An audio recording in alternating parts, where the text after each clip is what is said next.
this thing and have to get up and go get it. Hello, everyone, and welcome to tonight's episode, because we're totally live, and y'all, I told you we were going to be live. I said it with my mouth, and I don't know that everyone heard me.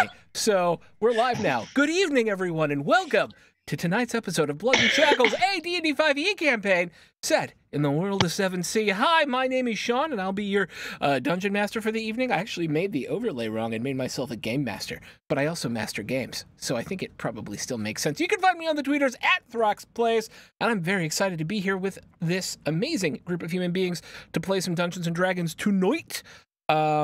Let's see. What do we want to do first? First, I'm going to thank sponsors, of course, because our sponsors are awesome. First and foremost, thank you, Roll20, our official sponsor of all things virtual tabletop, because they make the best virtual tabletop on the net. And when they make mistakes, they know to roll them back, as they just did. Good for them. So you can check out their amazing market and all their amazing stuff by clicking on the link below and signing up for your free account. I have 5,800 hours in Roll20, so you know that when I endorse something, it's something I've played. Check out Roll20 at roll20.net.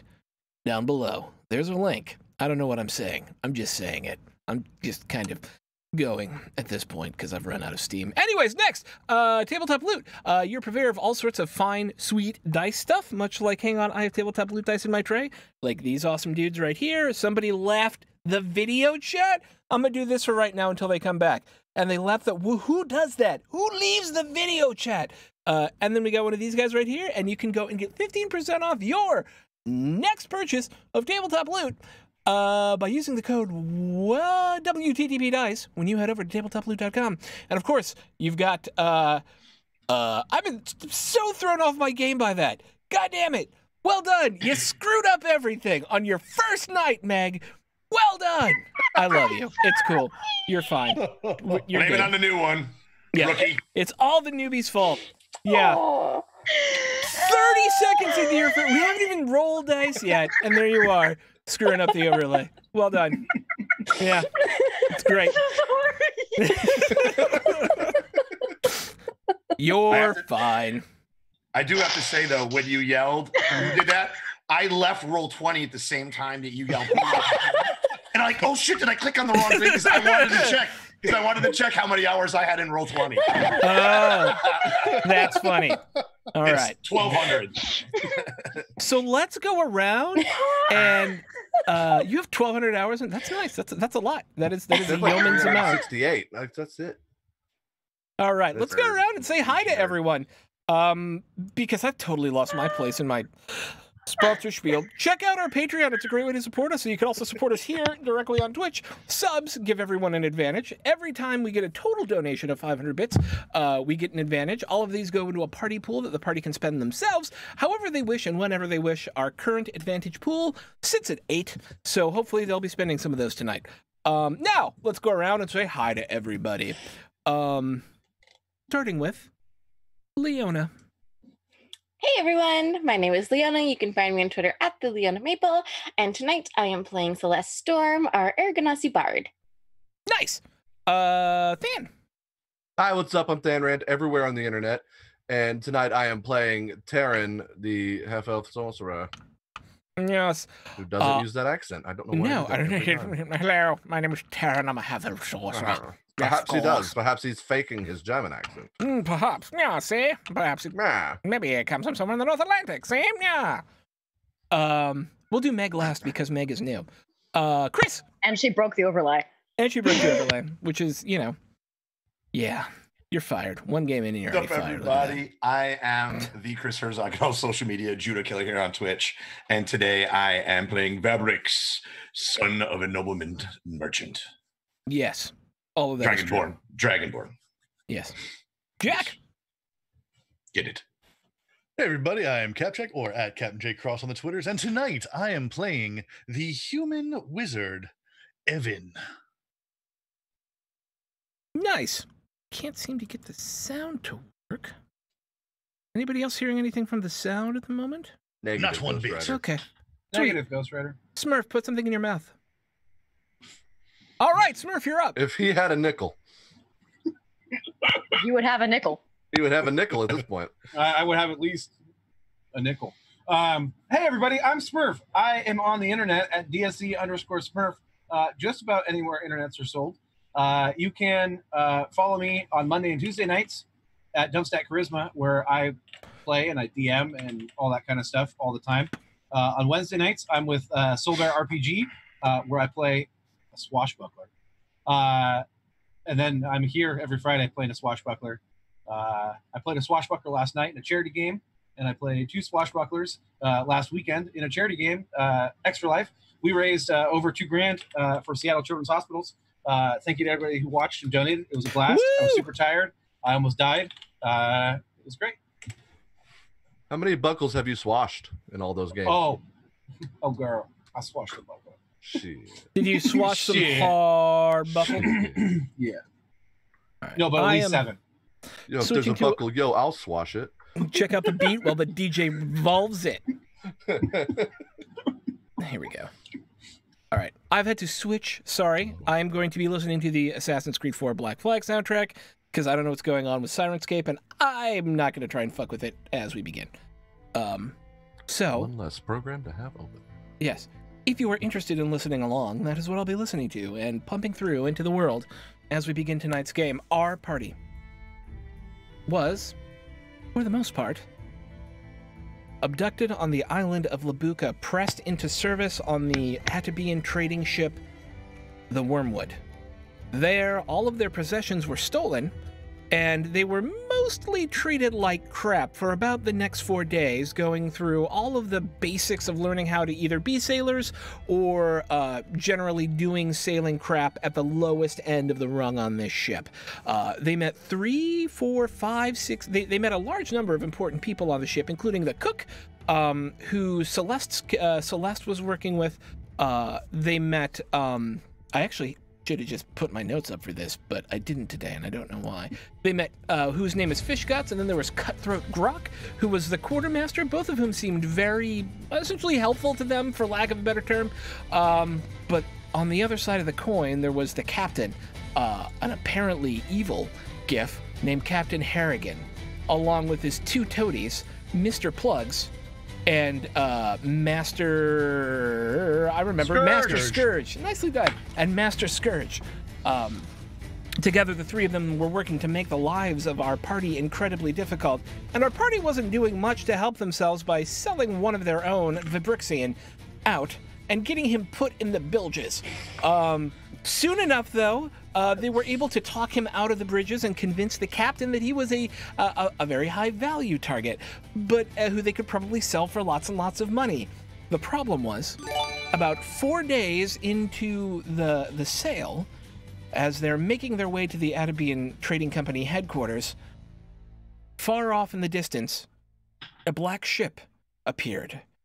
A hellish green glow on the horizon began chasing the ship down, and our crew decided that the captain and the officers weren't doing the right thing in their attempt to escape, and that our heroes could do better, and so have begun plotting a mutiny in order to attempt to not only take over the ship, but escape the black ship that's also on their tail. For those of you who don't know, a black ship is an undead ship where they consume the souls of those who they take, leaving the entire crew dead and taking the ship and its bounty for themselves. Dun dun dun.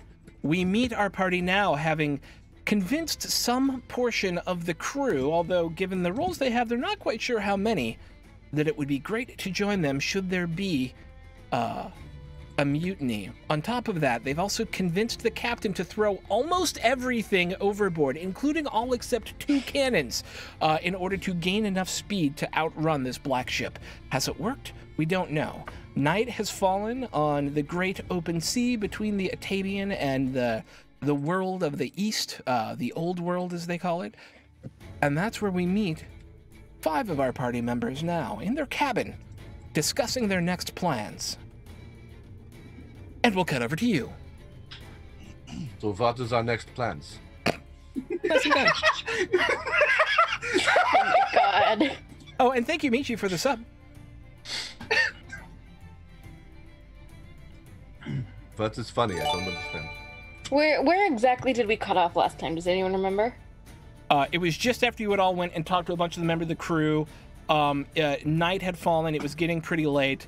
You had heard that they were throwing the cannons overboard above deck. You had heard that they were throwing a lot of the cargo overboard above deck. And you had actually been up in that and seen them throwing it off overboard. And at the same time, Alosha, there are these rumors going around. I'm sorry, it's Eloise, right? Or Eloisa? Eloisa. At the same time, you're hearing these rumors go around that those newbies who they kind of lock in their own room at the back of the ship on the crew quarter level are starting something. Whatever you would like to do with that. But you know that the ship has been abuzz with motion and that a bunch of shit is getting thrown overboard. But nobody's really told you shit about it. What else is new? So she's suddenly hearing everything fall off the side of the ship, and Eloise is just like, ¿Qué estás haciendo, pinche gente? And she goes upstairs, and she's like, what the fuck are they doing, basically? And walks upstairs and sees them all throwing things overboard because, as you know, she's new, she's young, she's only 18, so they don't see her quite as a grown-up, so they leave her out. You are a scout crew. You are a deckhand. Yes, and so she just kind of gets left out constantly, but she's crafty enough and smart enough she can listen and she kind of just keeps everything to herself. She's just kind of wandering around trying to figure out what's going on and just sort of observing in the background. And what you see, she's up on a deck and just kind of like, you see a bunch of crew chucking shit overboard, and the captain standing up on the quarter deck, which is the back deck back there, looking out back towards this ever-growing green glow in kind of this heavy mist that's fallen over the sea. You're still making headway, and as two people walk by you and go, I can't believe those new people are planning to do that. Are you going to be with them? I don't know. Are you going to be with them? Oh, Captain's been a good captain, but I think we're going to get caught. This is fucking stupid. They're throwing out all our shit. Even have the cannons go overboard. That's ridiculous. And it kind of keeps going. Señores, what's going on? And she just kind of like wiggles her way up and is like, oh, yes. Hey, new person. What was her name again? My name is Eloisa. Right. Captain's ordered us to throw everything overboard to gain speed, including the cannons and all the cargo we were going to sell. So we're not going to get paid. That seems fucked. And he kind of looks back at the quarter deck, and it didn't look like the captain noticed. I heard you talking about the something going on, like something bad. What? There's some people who are extra not happy with the captain. Do you know who it is? Yeah, if you go down and ask for Brisket. Brisket? Yes, and Mr. Shit, I have it in my notes. I'm sorry. It was a great name. Hang on, I gotta It was a great name. Yeah, I loved it so much. I wrote it down. I did. Where is it? Shit. God damn it! What was it, Van? Sí, Mr. Mierda. Okay. No, but you gave a different name, didn't you? Oh shit! Did I? Yeah. Weren't you? I think you did. Yeah, you sure did. It was like. Oh, I was probably Steve. We'll call it Steve, because I can't remember. Didn't you usually say Oh, it was Nunya. Oh, yeah, it was Nunya. Nunya. That's right. That's None of right. my business. It's been about 2 weeks since we've been here, so It's been a while, guys. I'm sorry. ask for Brisket and Nunya down in the quarter deck. They're kind of sequestered off by themselves. They're the new ones who are still in the holding quarters on the back of the ship. Okay. Gracias. And she just. Absolutely. Are you going down there? Yes. Okay, I'll poke you when you're in. Everyone else, what are you doing? Okay. So, if I remember my own plan correctly, we were. Didn't write it down. This is the following morning, correct? Mm-mm. Oh, this is still that night. Okay. Yep. We were going to cause a scene. Celeste was going to cause a scene and get everybody upset that the captain has lost his mind, and then we were going to step in and mutiny. Yeah. Yes. So- Solid plan. We might want to do that sooner rather than later so they don't throw off all of the cargo and cannons, because that'd be bad. Yes. Yeah. I I'm agree. thinking we give it like a solid 30 minutes, and then we do it. Synchronized swatches. Well, should us be up there keeping an eye on things? Yes. Passive perception. Eloisa, what's your passive perception? 11. Okay. Nope. Sweet. Cool. As you go, well, we're gonna give it a good half an hour. You hear nothing. Continue.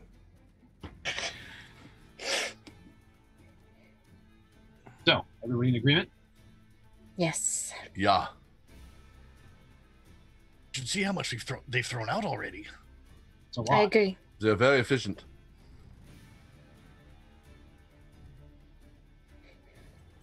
There's Evan, a shall knock. we go take a look? How are And we the there's, only people that are not falling? Like, Eloisa, you make it at this point. Hello, mis amigos. What The f- exactly are we doing There's here? a door between you and them, so you probably. No, you hear the disembodied voice. did you hear something? And Celeste will go, what on earth? And she'll go and she'll open the door. May I help you?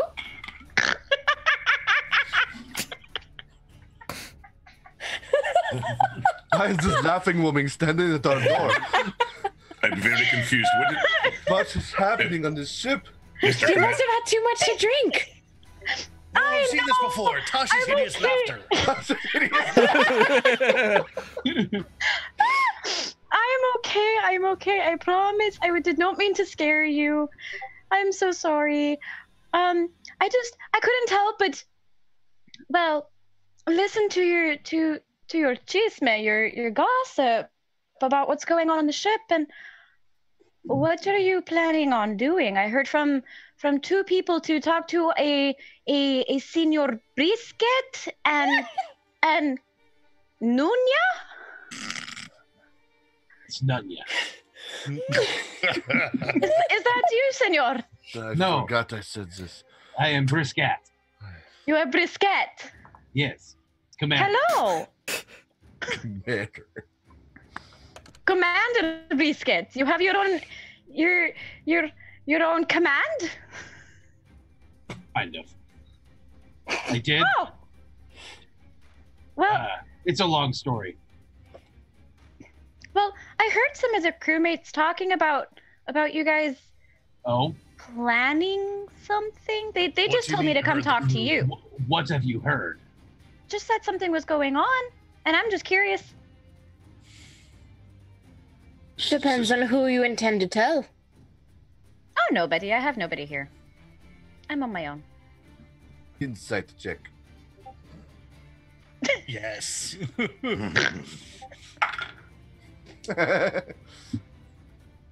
Tan! Sticks. Yeah. Nope. Oh God. Are you?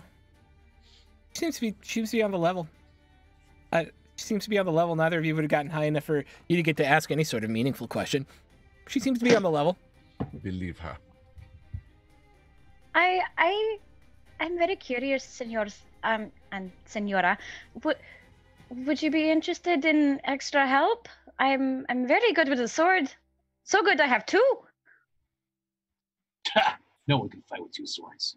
Bet. I've seen this. Now, hold on. You have not seen me perform. Oh, for you, senora, any day.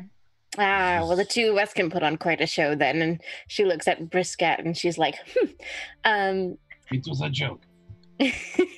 Un york. Unyok, tell me this much. What is your opinion of our captain? Well, he recruited me because I wasn't feeling so good about myself as a competitor, as a dueler, but he took me in, he gave me something to do, But beyond that, I haven't really had any chance to prove myself in anything. So I think you guys might be that chance. Wonderful. Step inside. Cool. Gracias. After you open the door, anybody can make a perception check. Ooh, I'm anybody. Really? 10. Nice. 21. 19, 21. Anybody else? Can I Anybody else? help you? Oh, kitty. Oh my god, that is a big cat. Put it up in the camera. Let's see. Oh, Let me I'm see not this lifting her cat. up. She's mad. Yeah. Let me see. Oh my. Oh! Wait. Tail. Oh. Oh, we're just gonna sit here now? Okay. Oh. Okay. Oh, no, not that. Oh God. Not on my ball. Oh, what happened to my keyboard? It all seems well. Well, there was a cat. All right, so we got a 19 to 21. Anybody else roll perception? Okay. I got a 10. I Okay. perceive all. Kel. At the other end of, because the area you're in right now is kind of this Waldorf sort of room at the back of the boat, right? So it kind of comes around a little bit like this. On the other side of where they have you all staying essentially in quarantine, is where the rest of the crew sleeps. It's all the cots and stuff like that. There's not actually a lot of people down here right now because of everything getting yeeted off the ship. And you noticed two guys. One of whom you noticed before is that dwarf from earlier who has been a problem with you, the ruddy-nosed dwarf, whose name you've never gotten, who's been a problem for a number of you over the course of the first 4 or 5 days on the ship. Leaning just at the back of the front of the ship, kind of watching everything that's happening, whispering to a taller human male. And as you open the door, he just kind of looks. Excuse me, I need to go settle something. Need backup. That would be lovely. And Kel will walk All out. right, newbie, you're up. Kel will walk out and head up towards the dwarf. Okay. Hey, is your microphone up? Yeah. Okay, I thought it was just me. He was really. Oh, Am I quiet? Yeah. Oh, that's much better. there we yeah, go. Yeah. I don't know where it was. It's fine now. It's under the Yeah, pizza much box. That's better. Pizza's on its way. Okay. Now I want pizza. The dwarf looks up at you and goes, "What do you want?" Came here to ask you the same question. I'm in the crew quarters. What problem is it of yours? Every time I turn my head a new direction, there you are. Starting to think that you have a problem with me. Starting to think you're dreaming about me. Watching me. Trust me, you're not my type. You have That's to be this has disappointing. tall. enough scales and abs. Sizist, are ya? I see how it is. Hey, buddy, that's not very nice. You shouldn't talk to my buddy like that. No offense. So, What do you we're want? fine? Oh, we're great. We don't sound great. I don't know about you, but I sound amazing. Sound a little stuffy. Fighting a cold. Is this where you pretend to punch me in the nose and miss? Is that what you're saying? No. Just your nose is running all the time. Ruddy. Ruddy. It's red. It's big and red. Roll with it. Okay. I don't. What are you? You gonna make him use a hero point for that? Yes! Actually, use a hero point. Yes. Why Hero is my points, nose just running? Roll with it. That's really weird. I don't know. I must have some sort of cold or something. Pretty bad when somebody's got a cold on a ship. You want me to Become sneeze on you? useless. Is that what you want? So you want? Because I'll sneeze on you. I'm not. Look, if you got something to say, buddy, say it. Otherwise, Yeah. fuck off. Mind your own fucking business. I am minding my own business. No, you're not. You know you're not. Don't lie to me. What do you want out of this interaction? I want him to leave. Okay, make an intimidation Yeah. check. Fight him.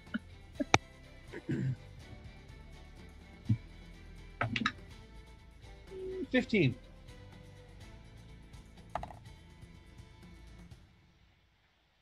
He looks you up and down.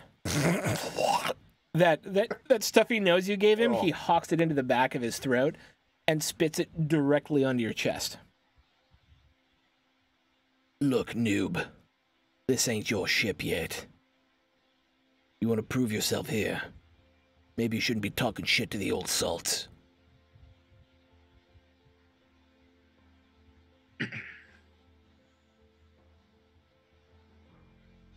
Evan was with Somebody was. Brisket, right? Okay. Evan's gonna put a hand on Kel's chest and just kind of, not on the loogie spot, a little bit, Just scrape it off like this. and just kind of lean in towards the two salts. Old salts, you see. I. Been around an island or three, by the look of you. Know the way wind blows.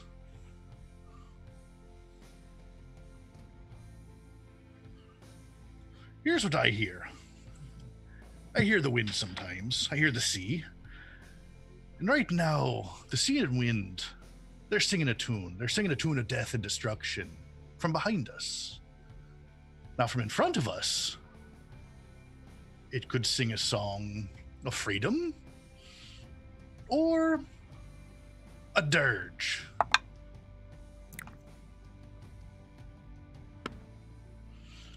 Personally, I'd like to hear a song of freedom, especially a freedom that's lined with a bit of precious metal, if you catch my drift.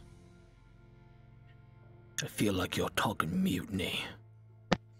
That what you're talking? Do I need to bring Master Scourge into this conversation? Or will I have just misheard you right now? Just outside of our room, Barely. right? Would you like to make a persuasion check? Like, what are you looking to get out of this conversation? Get him on our side, for sure. Would you like to make a persuasion check?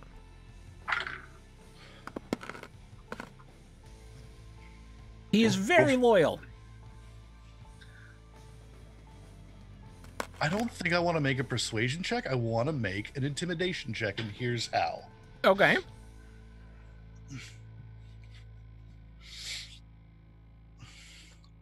So, Evan is gonna roll up their sleeves a little bit, and specifically just holding the left hand a little bit more visible, where there is like a black mark on the skin. Like I said, I've heard dirges. I prefer freedom. You can choose to hear freedom too, or not. Make the roll. As a pirate, I can have advantage on intimidation if I'm acting in a suitably piratey manner. That is up to you. So I am of two minds here, and I'm willing to hear from the group. The reason why is because sailors tend to, sign a charter that says that they're all in this together on the same ship. And so you'd be asking to go against a pledge, which, pirates and their word is also a thing. But you're also being intimidating and showing him your pirate cred. So if you can either use an advantage or use your hero point, and we don't even have to have the discussion. Y'all cool with me using an advantage? Yeah, we Oh, got yeah, tons. yeah, You got yeah. eight We got of them. tons. Yeah. Loaded. Yeah. No, this could start off things early if we don't want them.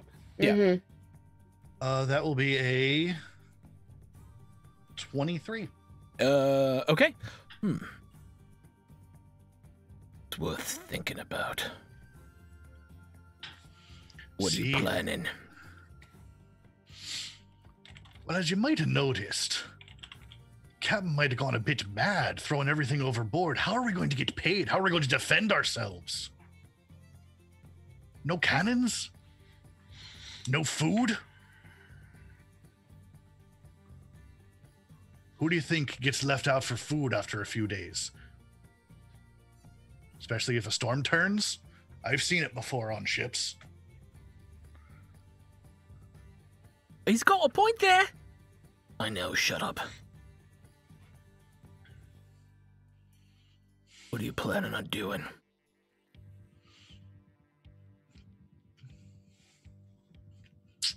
Here's the plan. We stop the captain's mad throwing everything off the ship. Take it to somewhere far safer, far away from a pack of monsters who are going to eat us either way. Now, seeing as you're old salts, you obviously have pulled with the crew. If you could see your way to turning their ears, it makes this easier for everyone. No one wants to die for this. There's a bit of a problem with that. See, before you and I had this little conversation, there was a third one of us here. He's already gone up and told the captain. And as he says that, you hear a series of boots come rushing down the stairs. And 5 crew members, along with Master Scourge, come down, look at the two of you, and go, put them in irons! Because they're not looking the other way yet. What do you do? Can we hear that from our room? Yeah, absolutely. When we hear that, Vabrix will bend over and pry up the floorboard with all our weapons in there. Yep. And just start handing them out to whoever's taking them. All right. So assume that you have those weapons, and poof, you have them, because I don't want you guys to overthink that. You've got a second to make a choice, starting with Kel and Evan. What happens? Kel will slowly turn to face the people that have come down the stairs. Mm-hmm. We'll take a single step forward. Mm-hmm. You're asking me to be ironed after all I've done for this ship? Heard you were talking treason. You're coming with me. Treason? Treason to whom? Captain. Ship. I'm under orders. You can't talk me out of it this time. I don't remember pledging fealty to the captain or to the ship. All right, that's it. Go take him. And the men start rushing forward to take the two of you. Could I use a hero point? To do what? So, to have some people, to have a number of people in the hold to hear some things. In the hold? Well, where we are. In the crew quarters. What is your intent? What do you want to have happen? For the people that are backing him to realize, oh, we're on the wrong side and maybe we should switch real quick. You have like, what would you say in 5 seconds to make that happen?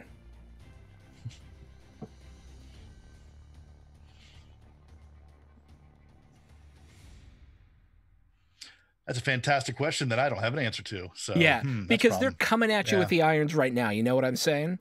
Like, there's not a lot of time for speechifying right now, given what Kel said, and given that everyone didn't make their perception. Like, no one had the passive perception to see the guy run up the stairs, like all that stuff, right? Like, so, but is there some way for you to change the narrative here? I don't know. Maybe there is. Actually, I do something I can say in 5 seconds. What's that? If you put me in irons, I can't stop the storm. Interesting. I like it. Make a persuasion No, check. I won't stop the storm. I like it. I'm going to give you the opportunity to make a persuasion check. Okay. That is in 19. Okay. You have convinced two of them to kind of hold back and go, wait, what? But they're also under direct orders from their captain, so the outcome was a little like it's a limited outcome here, right? Because they want to believe you, but they're also under orders from the captain. I'm going to actually put you guys on this now because it feels like it's moving towards combat, so you might as well everybody be on. And I just saw everybody pop into roll 20. We're here. Gonna reveal areas. Yeah, there comes a point in time when you've been told on that you're either going to get arrested or you're going to put your sword where your mouth is, right? Like, Yeah, we'll get that. yeah. So it is at this point in time, the situation is this. 4 of you are back here in the cabin where you the cabin where you were all staying, and where Eloisa met you all. Master Scourge and 4 of his buddies are coming to arrest So, you. We 2 are of down the them stairs, correct? are backed up here. This is a separate room, right? You see the walls here? Yeah. Yeah, the doors are closed. So they know you're in there, but they don't care about you because you're not the one they heard talking. And then there's the 2 over here who were originally incredibly loyal to the captain, but you moved their loyalty to neutrality because everything on a crew is based on loyalty ratings. So essentially you have 5 threats and 4 people who really don't know what the fuck they're doing yet. And are kind of like, do I believe them? Do I believe them? I got to see how this turns out.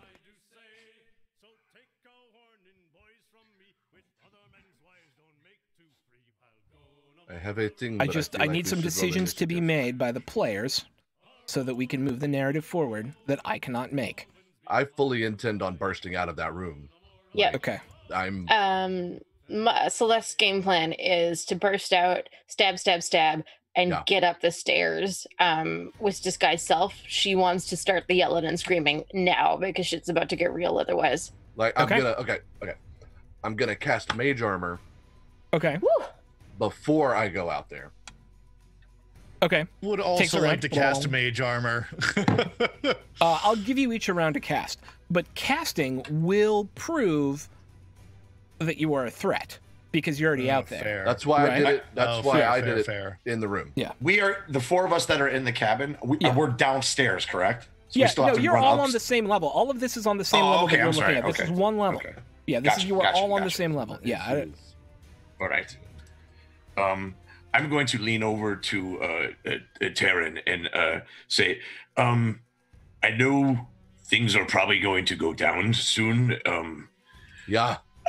The truth is I've never really been in a real fight before. Oh Lord. Any tips?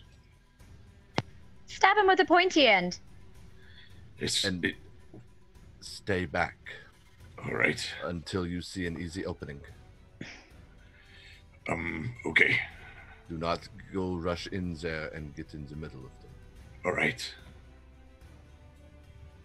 Watch our back. Protect. We'll watch yours. I'm writing this down, by the way.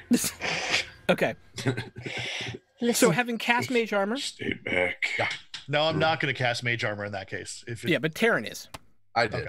for sure. Yeah. I'm going to get up the stairs.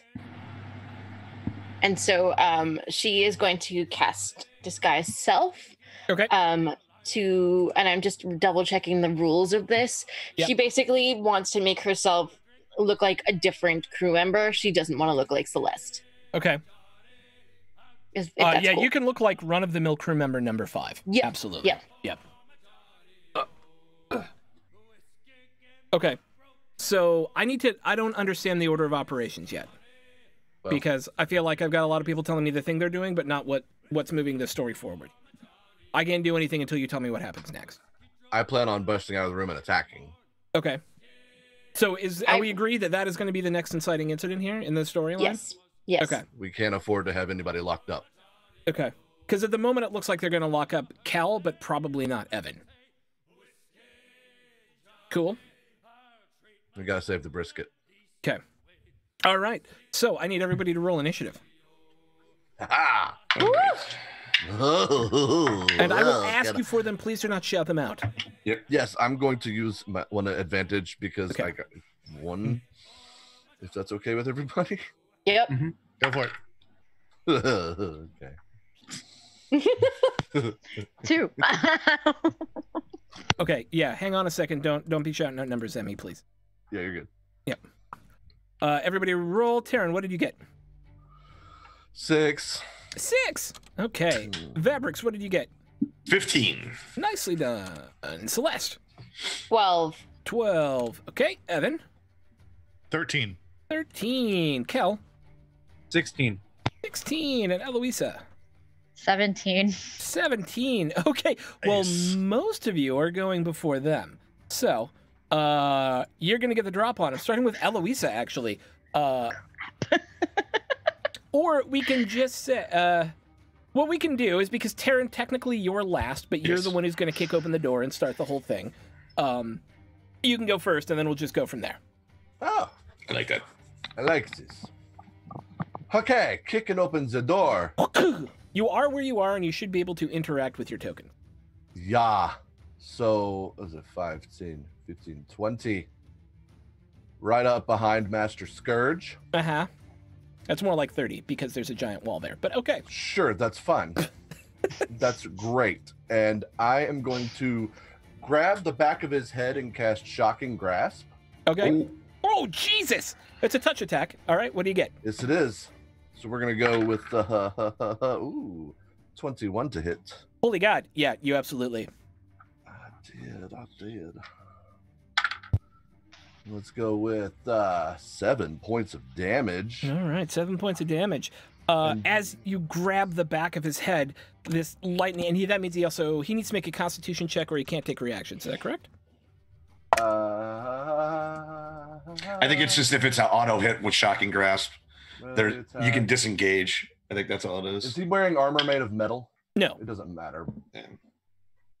Okay, so you grab the back of his He can't head. take reactions Yeah, until the okay. start of his next Yeah, turn. yeah. Okay, so no reactions for him. You grab the back of his head, and he doesn't even know you're coming, and you hear this as lightning arcs through his face, leaving smoke coming off of his already sort of ropey beard and off the top of his head. Yeah, totally. I meant to describe that I would reach up, grab my amulet. Lightning would course around my arm, around my back, through my other arm, and just almost like it's just. Yeah. Okay, so now that that's happened, anything else? You still have a bonus action if you so I choose. have a bonus action. Bonus. Bonus action. That wasn't a first level spell, so I can't do that. Nope. So no, I'm good. Now, Eloisa.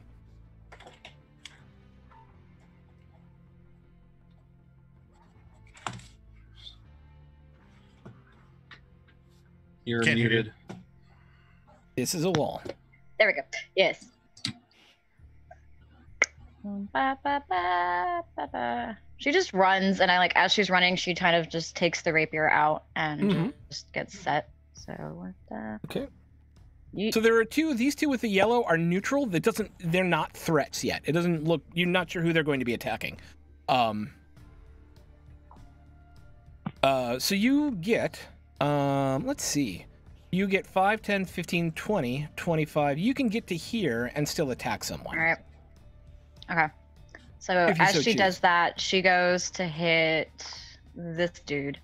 Yeah, And- you've got 4 mooks. Or you've got 1 mook you can hit, and then kind of the big bad who's down here. I think I'll hit the mook. That's right Okay. here. Whoop. So she goes, she takes the rapier, and she just, as she's running, she kind of has it kind of not back here, but just down and by her side. And Yep. she goes and just kind of slings it in slices to try and cut him his torso side. Yeah. There's almost a rhythmic movement, those of you who are watching this, to the way Eloisa fights. Yeah. So it's very almost much as just if like she's running and it's just around and hit. Awesome. Roll to hit. Da, da, da. Roll to hit. There we go. 13 to hit. Okay, and roll for damage. And D8 plus 5. Yeah, so 3 plus 5 is 8. Okay, so you actually take out 2 of them. So there are mooks in this game. Mooks are a group, they are a brute squad. They are a group of mooks who act together, take damage together, make a single attack. This group of 4 guys here, that used to be 6 guys, is a brute squad. You have successfully taken out 2 of them. If you choose to kill them, you can kill them, or you have knocked them out in some other appropriate way. Are you a killer, or are you a knocker-outer? She's a survivalist, so she does what she needs to. So I think in this instance, because she's trying to win this gang's like trust, she kind of just she kills one, and in the middle of like trying to hit the other one, she just kind of like smacks him in the face. All right, with a quick whip with the rapier, there's a stab into the center of the chest of one, and then you poof, knock the other one out. Yeah, so it's like stab, whack with the hilt, and then he's out. Okay. And I'm gonna move you a free 5 feet forward for that, because remember, narrative awesome sauce, hopefully. And then this guy is just sleeping. Okay, Kel. I would like to move straight up to Master Scourge. Sure can. And is it safe to say I have my rapier on me, or just one of the daggers? It is safe to say you have your. Okay. It's safe to say you have at least your 2 daggers on you. I don't think you did. You steal your pack back? I can't remember. Yes. Yes, I have my entire. You can have your rapier on you if you want it. Okay. And then I will attack with my rapier. All right. Roll to hit. Are we using flanking rules or? Absolutely using flanking rules. Oh, What am I? Yeah. Some kind of non-flanker? I play a lot of D&D, and there's a lot of different rules. I know. wait, he's brisket, not flank. Oh, I see what you did there. Hey! So I hit AC 21. You hit 100%.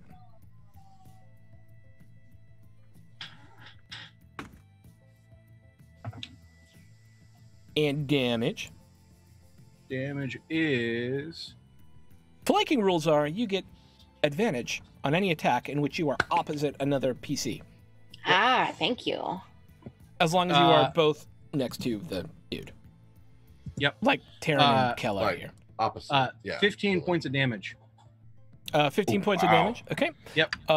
He is going to use his it's not Uncanny Dodge, it's the other rogue one, to half that to 7. Okay. Evasion. Evasion. As you scribe across his back with one of your daggers, and as you're coming up with the second one to like get him in the kidney, he's able to roll out of the way, and now he's kind of facing both of you. Vibrixian.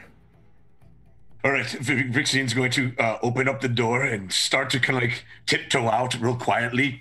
And then he's going to walk past some of these crates and barrels that are kind of on the side. He'll walk past them like 5 feet Sure. and then stop, back up to the barrels.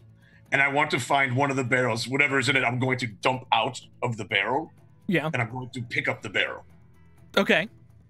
All right. And what I would like to do is walk over behind, and I know Taryn said not to get close, but to stay back, but everybody ran forward, so I'm very confused at this point. Yes. So I'm just going to do what everybody else is doing and get really close. Yep. And I want to run up behind this man who puts me in the basement. Mm. And Okay. I'm going to put the barrel over his head. I love you. And All right. and Yeah. I would like to try to grab him with the barrel. Make an athletics check. All right. It's beautiful. Opposed? This is why people play D&D. This Yeah, is I love exactly it. why. Yeah. Oh, I love it so much. Then it's a 10. Okay. He sees it coming. Apparently, when he Wait, turned. don't you have advantage? Yes, you would have advantage. All right, well, let's try that again. It's the same exact number. Yay! Perfect. That's even better for the narrative, though. I love it. I like it. Currently, it's perfect. Yeah, that is perfect for this story. I'm trying to tiptoe up with the barrel. Yeah. big 6 foot. I think what am I? 6'6" Yeah. blue dragonborn. Tiptoeing. I like to imagine you go, ha ha, right before you do it. Okay. As you do that, he kind of whips around, and you see him look up at the barrel, look over at you, and go, "Arr," and he like punches the barrel out of the way. He doesn't shatter it or anything. He just kind of gets it out of the way. Okay. So, Taryn and Kel, and Vibrixian, you're all going to get attacks of opportunity on Master Scourge, as he's going to bolt. 5, 10, 15, and he's yelling mutiny the whole time. 15, 20, 25. I'm trying to make him be quiet. Oh, damn. And he makes it up the stairs. Motherfuck. As long as he doesn't get killed by the three of you. Ooh. Oh yeah, I like to hit him with the barrel in the head. Okay. Yeah, make an attack roll. Plus Oh, four. that's- It only has to be like a melee attack, right? Or It does need to be a melee attack. well, it would have been an unarmed strike.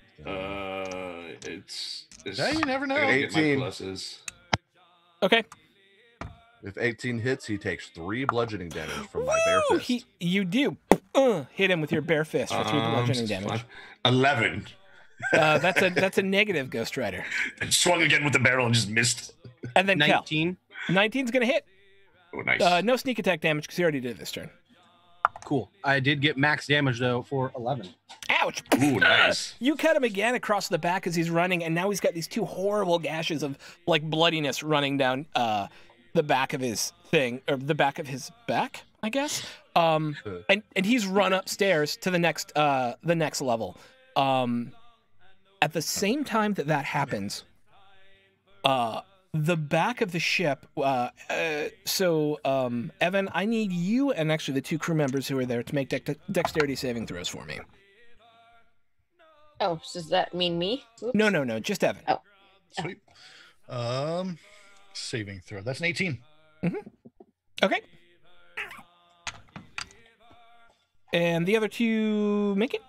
So I would like you to take 3 points of bludgeoning damage as a green fiery explosion shoots into the rear of the ship. And this green cannonball with this almost screaming face on it rolls to a stop at the feet of Kel and Eloisa. Oh boy. You take a quick glimpse out the... What I said it right, didn't I, Eloisa? Okay, it's the first time I'm using your name, so I want to make sure I get it right. It's okay. You look out the hole that was left by this cannonball, and you see a number more of them coming at the ship as if it was just a ranging shot. And I need everyone to make a dexterity saving throw now. The ghost ship has caught up with you. Again?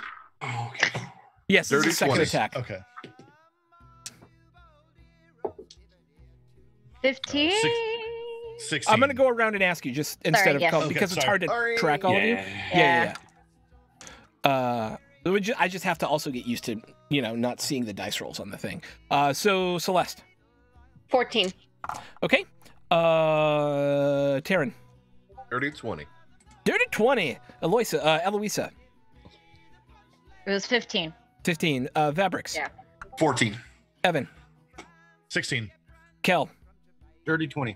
All right. So all of you who got 15 or lower are going to take 4, 5, 6, 7, 9 points of damage. Oh. And everyone who got above that is going to take 4 points of damage as 3 more cannonballs blow through the back of the ship, more water exploding on either side of it. And water starts pouring in through those holes. And then it's Evan, it's your go. Wow.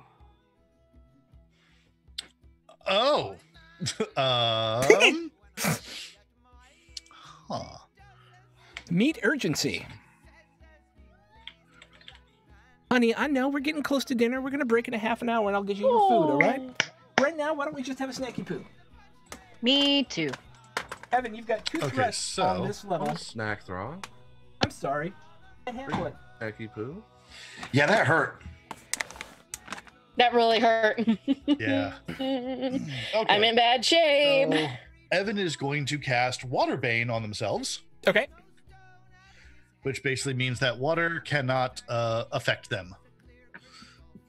Like, yeah, fresh and salt water are just gonna roll off of them for the Like duration. water off which a is- duck's back.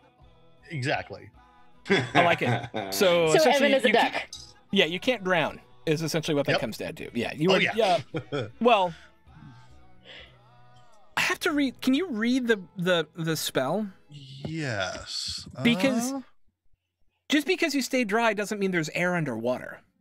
Correct. There's a different thing for that. You ward a target against the mere presence of water. The target creature or object cannot get wet for the duration of the spell. Sure. Both. Interesting. Both What? fresh water and salt water simply roll off the object or creature. The Yeah. target takes no penalties to wisdom, perception checks due to being splashed or wet. The spell provides no protection, however, from the force of a blast of water from acids or poisons. Sure, that makes sense. Because it's like a level 1 spell. So the question I have is object. Could I just... I'm obviously the first thing I'm thinking of, can I just cast on a ship? But that seems way Oh out of range. No, Yeah, no, exactly. It's no, like, no, well, no, no. no, no. That is Okay. a single Yeah. person-sized medium or smaller target. Okay. We'd go Yeah. larger, smaller target. So that's our first homebrew on that. Is that that is Yeah, that 'cause is I going was to be a like, large that is no. not well defined on a large or smaller target. That's what that's going to be. Okay, so you're going to cast that on yourself. You've got these two super kind of nervous guys, nervous crew members next to you, who look a little afraid now that they're under attack. And there are these 3 burning cannonballs with this horrible glowing sort of eldritch flame coming off them, slowly burning holes through the deck. You still have your movement in your bonus section. I think Evan would yell, "Well, don't stand there, get those 2!" Pointing at the ones that are down. Get them out of the way! Okay. Pointing at the ones that are down? Yeah, because don't let them die. Okay, Oh, well, one of the them one is that- already no. dead. Sadly. Don't let the other one die. Okay, cool. And Celeste, it's your go.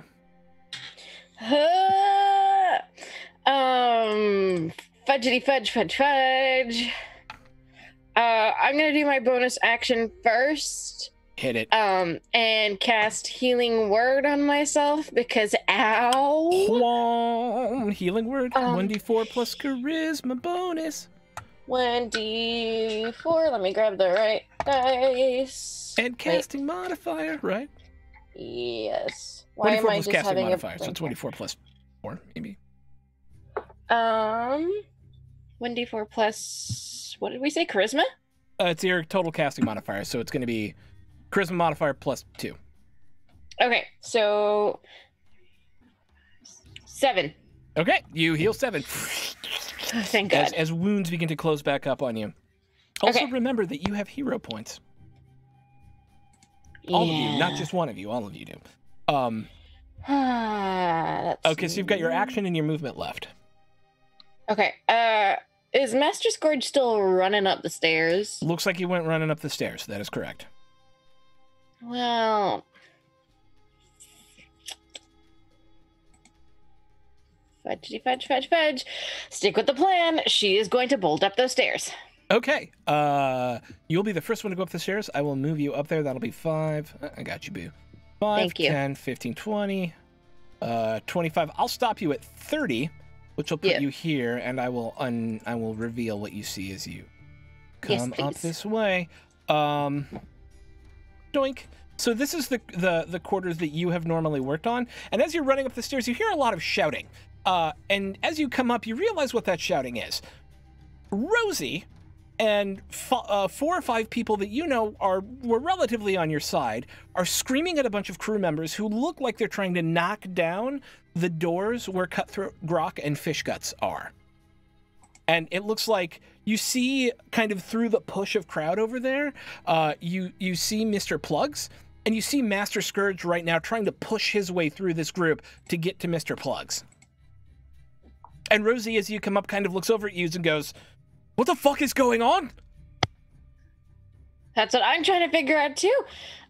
So wait, they're trying to get at Fish Guts and So Grok? there's like, so yeah, so half the ones in red see are it. trying to get at Fish Guts and Grok, right? The Right. other half are stopping the people who are loyal to you from getting at those people. right? And so right now it's mostly an argument. Nobody's drawn blood. Everybody's kind of pushing, shoving, and yelling, but nobody's like actively fighting anyone. But Master Scourge is there. But Master Scourge is there, and he looks back at you and he kind of growls as he does. But I'm in disguise self. He has no idea who I am. Yeah, he doesn't know who you are. He looks back at you and goes, "With me, sailor." Aye, Captain, or aye, sir.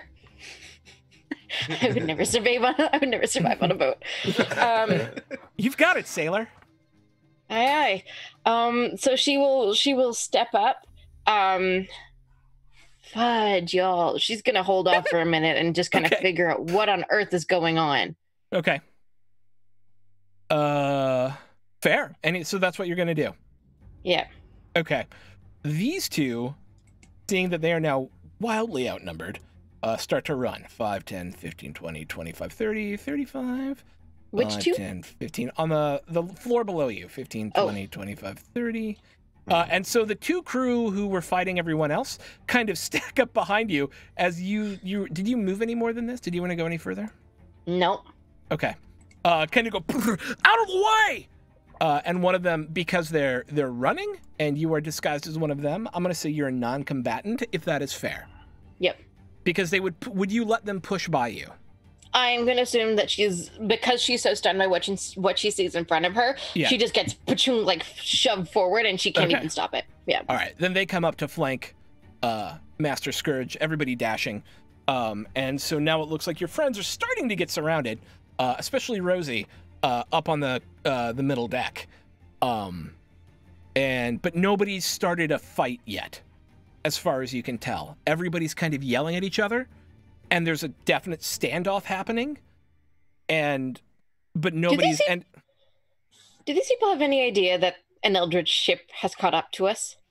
Yeah, and I think that's you. There's this air of like stampede-like panic at the moment because most people know they can't defend themselves, and they've been caught in the middle of this whole. This makes sense now.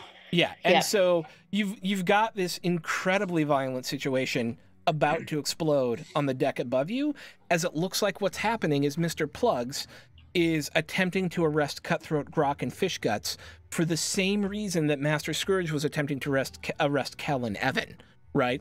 So whoever was talking implicated, you think, Fish Guts and Cutthroat, Grok as well, and it looks like they've barricaded themselves in the galley. Because those crew members are trying to pound down those doors. Does that make sense? Yeah, it does. Okay. Can she yell something? Yeah. Okay. I think she's gonna yell, "What are you all doing? We're about to die. Get the weapons out." Okay. What would you like to happen from that? She's hoping to turn the tide into less of like, let's arrest Fish Guts and Grog, and more like, let's all work together and get weapons out and not get ourselves killed. Okay, make a deception check with advantage because you have disguise self on, because we don't want Master Scourge to know who you are. Right. Deception check with advantage. Oh, thank God for that. 21. He looks around. He looks around at you and goes, "There's a mutiny below. We got to deal with our own first." But that's about all the talking you get after the running and the being pushed aside and all of that. Taryn. I saw her run upstairs. I am running upstairs after her. Okay. You can get right behind her. You can be right up there, and then a little bit more if you want. Okay. I see all of this. No one's fighting up here. No, but it's like everyone is mob yelling at each other, like two rioting gangs, essentially, right? Yeah.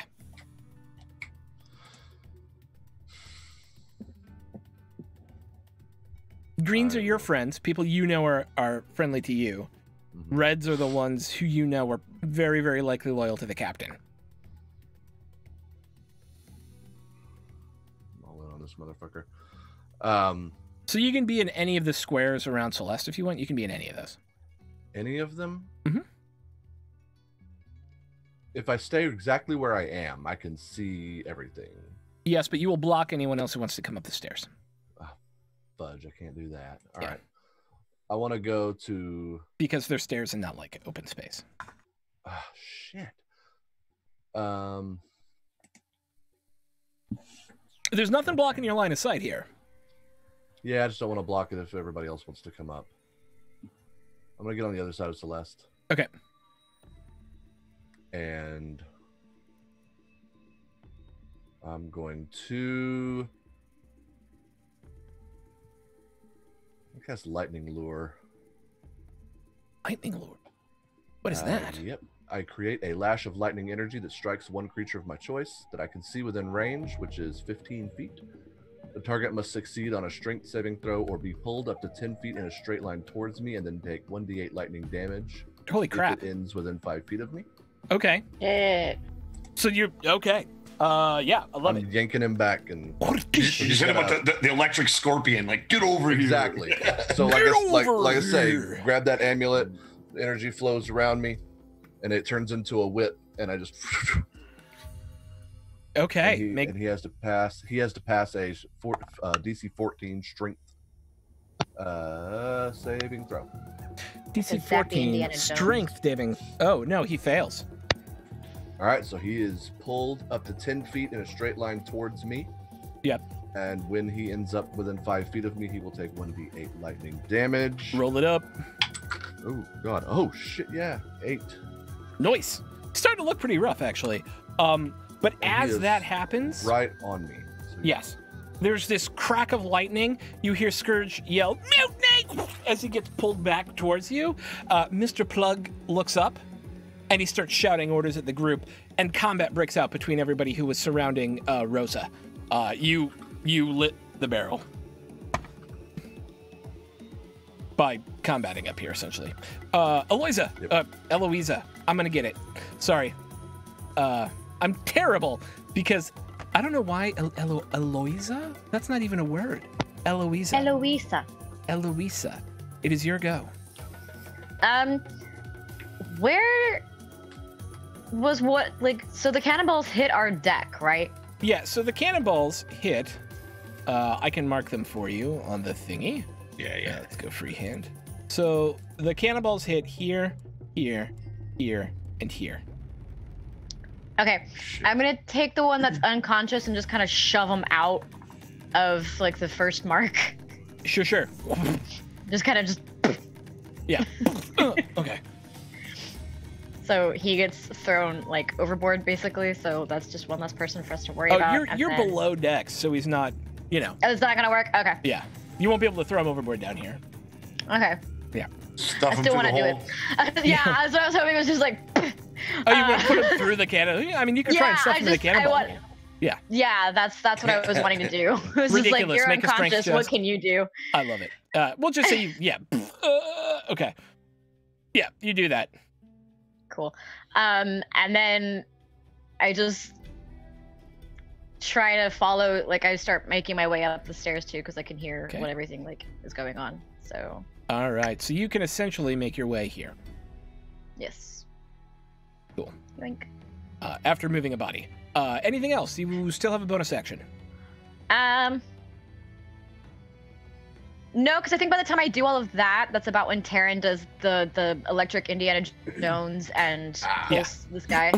Yep. So I'm there like, holy shit, what have I gotten into? Yeah. I love it. And I watch that happen. Like, that's just me going, what? All and right. so she's just kind of like processing for a second. Shit. 1 second. I need to add somebody to the initiative tracker. That's not good. Well, I mean, more good guys, right? no. I tried. Okay.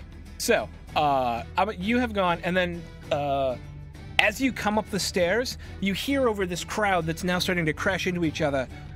You two, continue to work on the doors. You other three come with me. We'll solve this now. It sounds like Mr. Plugs is going to wade into the combat. It's up here. and immediately strikes down one of the friendlies. And the other ones join the crush. As these two continue to work on the door. Kel. Let's see here. So, sorry, real quick. What door are they working on? I don't... Okay, I will mark the doors for you so you can see them. Okay. Because it's all brown, so it's a little... No, I got you. It's all brown. It's a little hard to see where the doors are.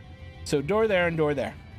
Okay. On the other side of which are the galley and two people who have been allied to the crew, at least marginally allied to the crew, Fish Guts and Cutthroat Grok, over the course of the first bit of the adventure here. Okay. Yep. Donka.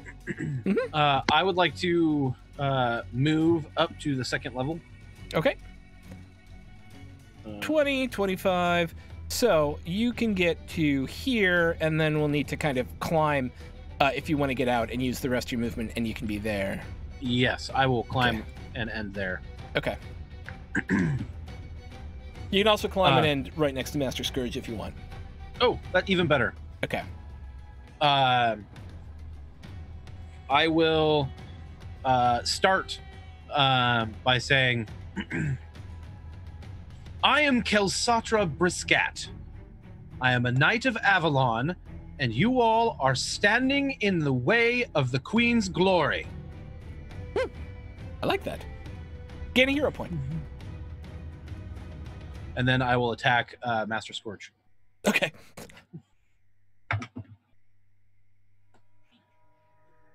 What'd you get? I got an 18 plus 5 is 23. Roll your damage. Just regular damage in this instance. 7 plus 3 is 10 damage. 10 damage. How do you take him out? I pierce him through with the rapier. Yeah. And then I'll slowly lower him to the ground, pull the rapier out. I suggest if we want to live through this attack, we all stop fighting now. We will follow my leadership out of this situation, and those who do not will perish. Make a persuasion check. A persuasion check. See if anybody turns over to your side. 21. Nice. So certainly nobody around Mr. Plugs is going to be convinced because they're around Mr. Plugs and he would stab them. But we're going to say that guy goes, oh yeah, that you just killed that guy. That's awesome. And that guy, Nice. nice. That's so cool. That's fucking sweet, dude. He's a fucking badass. Vibraxian. I would have liked to think, since my turn was right after Cal's, that I would be like, oh, I could hear all this like running up the stairs right behind him. Yeah. Is that cool? That's totally cool. All right, because I would have liked to have heard all that stuff. Where'd you go? Where'd you go? I don't There know. are. Sorry, I didn't There want to move it. Okay. Behind Eloisa. you go. Eloise? I'm just going to say it like that from now on because I'm a terrible human being. Eloisa. And then Vete a la verga, after he Apollo. says those, he stabs him, says all those things, I'll lean into him and say, is this still playtime, like pretend time, or is that real? I am a knight of Avalon, and I have had enough of their games. I have a job to do, and I will get back to it. Oh, this is so good. This is great. Yes. Anything else with Brixian? No, that's it. Okay. Well, Master Just come Scourge upstairs is... and fanboy real quick. Yes. I just wanted to be like, you're No, awesome, no, and this see- is super cool. Fabrixian So, thanks. thinks he's still acting. Oh, okay. Evan. Gonna glance at the rest of the crew down here. Well, hold fast, boys. Here's where the fun starts, and it's gonna run up those stairs. The two who were right next to you feel inspired by your presence and will run after you and join you 5, 10. Are you going to dash 15, 20? Yeah, I'm gonna have to. 30, 35, 40, 45, 50, 55, and 60 gets you there. Okay. The other two will be right behind you. Cool. And but the two who were originally part of Scourge's crew are kind of staring at these fiery looking cannonballs and are a little bit feared at the moment. Okay. Rosie's go as she starts to like, she's got a rapier in her hand and is starting to like, she's like this tall, right? She's like knee high to a grasshopper, but she starts laying into these crew members in front of her and goes, "Oh, this is going to be all right, bitch!" And two of them like kick her to the ground, and she gets knocked back towards you, and it doesn't look good for her. Celeste. We're that sorry. Fudge. I am trying to think of what to do. I'm wondering if now is a good time to abort the disguise. I think I'm going to abort the disguise because that didn't. We don't need it no more. Surprise, bitch. Surprise, bitch! Surprise, motherfucker. Surprise, motherfucker. Surprise. So all of a sudden, boop, appears Celeste in the middle of the thing. I think she is going to yell, "Cutthroat, fish guts, fight!" And she is going to pull out her rapier and attack. Who can she attack? Master Scourge is down and dead, right? Yes. Oh, yeah, yes. Yes. Oh. Okay. Gee, I don't know, Indiana Jones. What do you think? I didn't. He wasn't crossed out. It's okay. He's gone now. He's gone now. There's a lot of allies in front of me. Is there anyone that I can get at with my rapier? You can freely move through allies. Okay. Mm-hmm. I will go for this person. Well, you have to be able to stop, so you'd have to come around like this way. Oh, okay. Okay, Yeah. that's or fine. you can I'll come do around that, the and other I'll way go to where Mr. Plugs is, because that'll end well for everyone. I mean, what? You know what? I'm going to take you up on that. Oh, awesome. Okay. We're 5, we'll 10, just hero 15, point 20, that. Let's 25, just take you 30. up on that. I love it. Okay, yeah, you can be right there if you want. All right. Master Plugs going at him with the rapier. I'm enjoying this. This is good for me. Plugged. Boop, boop, boop, boop, boop. I need to roll something. What am I rolling? Melee. Rep. That is a... Oh, fudge. That's a 6. Just misses. Probably. A 6 absolutely misses. Yeah. Okay. Yeah. Womp womp. And now I'll let you know that he's got the boss monster glow. Oh, fudge. The captain doesn't have the boss Thanks. monster glow, but Mr. Plugs does. All right, the rest of the crew get in on their Well, this- shit. This makes sense. Quick question This makes for you. sense. Back when that Yeah. when that bomb hit, how much was the damage when we took it? Was 8 or 9? 8. 8 damage. Okay, that's I what think thought. Thank it's you. been like a No, million years it ago. was 9, rounded was down 9. to 4 for half. So Okay. okay. All right. Okay, so first things first. This happens. No, this is happening. I tend to not be okay. So what is your AC, Celeste? Ooh, boy. 14. All right, take 3 points of damage as these 3 brutes come up to you and they just start pummeling into you with like belaying pins and shit like that. Yeah, but you take 3 points of damage from them. Do we have our armor? You have whatever you've been able to scavenge, and that's it. Okay. Okay.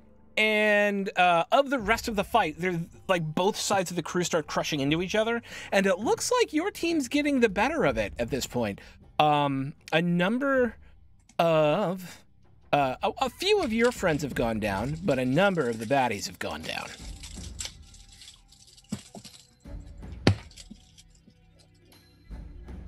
As there's just this horrible crush of fighting all around you, like this swirling melee of people either with like knives or like belaying pins or just like hunks of wood or broken bits of barrel just kind of going at each other in this like wild spree of like it's as if they've had this pent-up anger at each other for months and months and months and months, and they finally get the opportunity to get a little real bloodletting in.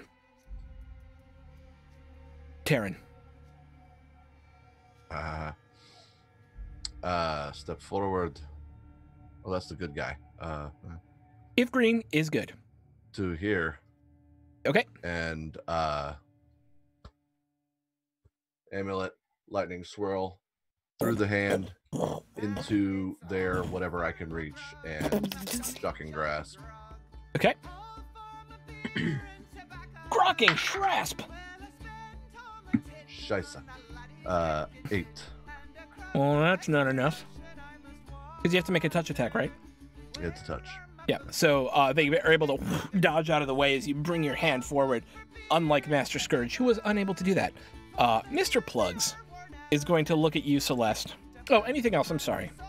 No, I'm fine. I'm just Okay. gonna hang out right there. Okay. Mr. Plugs looks at you, Celeste, and makes 2 attacks.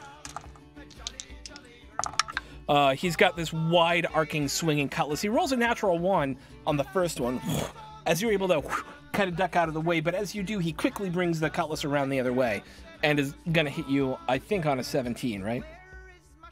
Or an 18. Yes, because my AC is only 14. Okay. This will be a 1d6 plus 5, so 6 points of damage.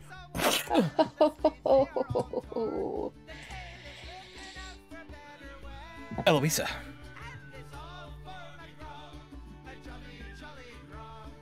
There we go. So she's gonna run and like come in through over here and just kind of stand over the corpse of the fallen one, of the fallen ally, and kind of same maneuver as she switches hands with the rapier to her left. Yeah. Same kind of similar move. She swings around trying to hit this one. Yeah. This one. And so she goes to do that, and then just kind of through her follow through tries to take out the second guy as well behind. Nice. Because these are indeed ally. Brute Squad. Yeah. Yeah. So. All right, roll to hit. 17 for the one on the front. Sure. Well, you only need to roll once for the squad, and then depending Okay. on how much damage you do is how many you kill. So how much damage do you do? Okay, and then that's what was it, like 1d? Yeah. Okay. 9 for that. So 9 points of damage, right? You're going to take out 2 more of them. So exactly as you said, you swing around at the one and then kind of come back and take the other one out in this kind of rhythmic sort of. For any of you who know anything about dueling, you could make a history check. If there is some reason that you would know about dueling, you could make a history check right now. I think feel there's like I would. Being on a pirate ship. It is dueling school. It is specifically. Oh, nope. Yeah. I It think is as a the knight, I would. Formal dueling. Yeah, so as a knight you would. Taryn, I think you have some reasons in your background that you might be able to. Yeah. Would Celeste, with her Natural kind of 19. sorority business? Yeah, because you were running around in noble courts, I would actually give it to you as well. Okay. Oh. Yeah, no, I would get it too then. Do you have noble in your background? Yes. Lore drop. I don't remember that. Tourist Hold Creed, pirate. No. Not that I know of. That. What? I Did messaged you you. message me? Yeah. Oh no. Nope. No? Okay, cool. Yeah, that would not. Yeah. That So is I a got a whole. dirty Yeah. 20. I know. I hear what you're saying. You got a dirty 20. You know what it is. Celeste. I got a 15. Both of you know this style. It is the classic 17. style of Castile. All 3 of you know this style. It is the classic style of Castile. It's called Aldana. It is a single-sworded rapier style where essentially they use dance moves to fight. And so it's Celeste very... goes full on hard eyes. Full on hard eyes. Yeah. I think see we you all do. fight. Yeah. Aldana style. All So- right. Yes. That is strong. Can I anything move else? up to where I would have been since the corpse got moved? Okay. Absolutely. So I would have been Yeah, here. yeah. Kel. I will move into flanking position with Mr. Plugs, Okay. Yeah. Get and I will attack him. Okay. With advantage. Hey. Natural 20. Noise. The rogues have come to play.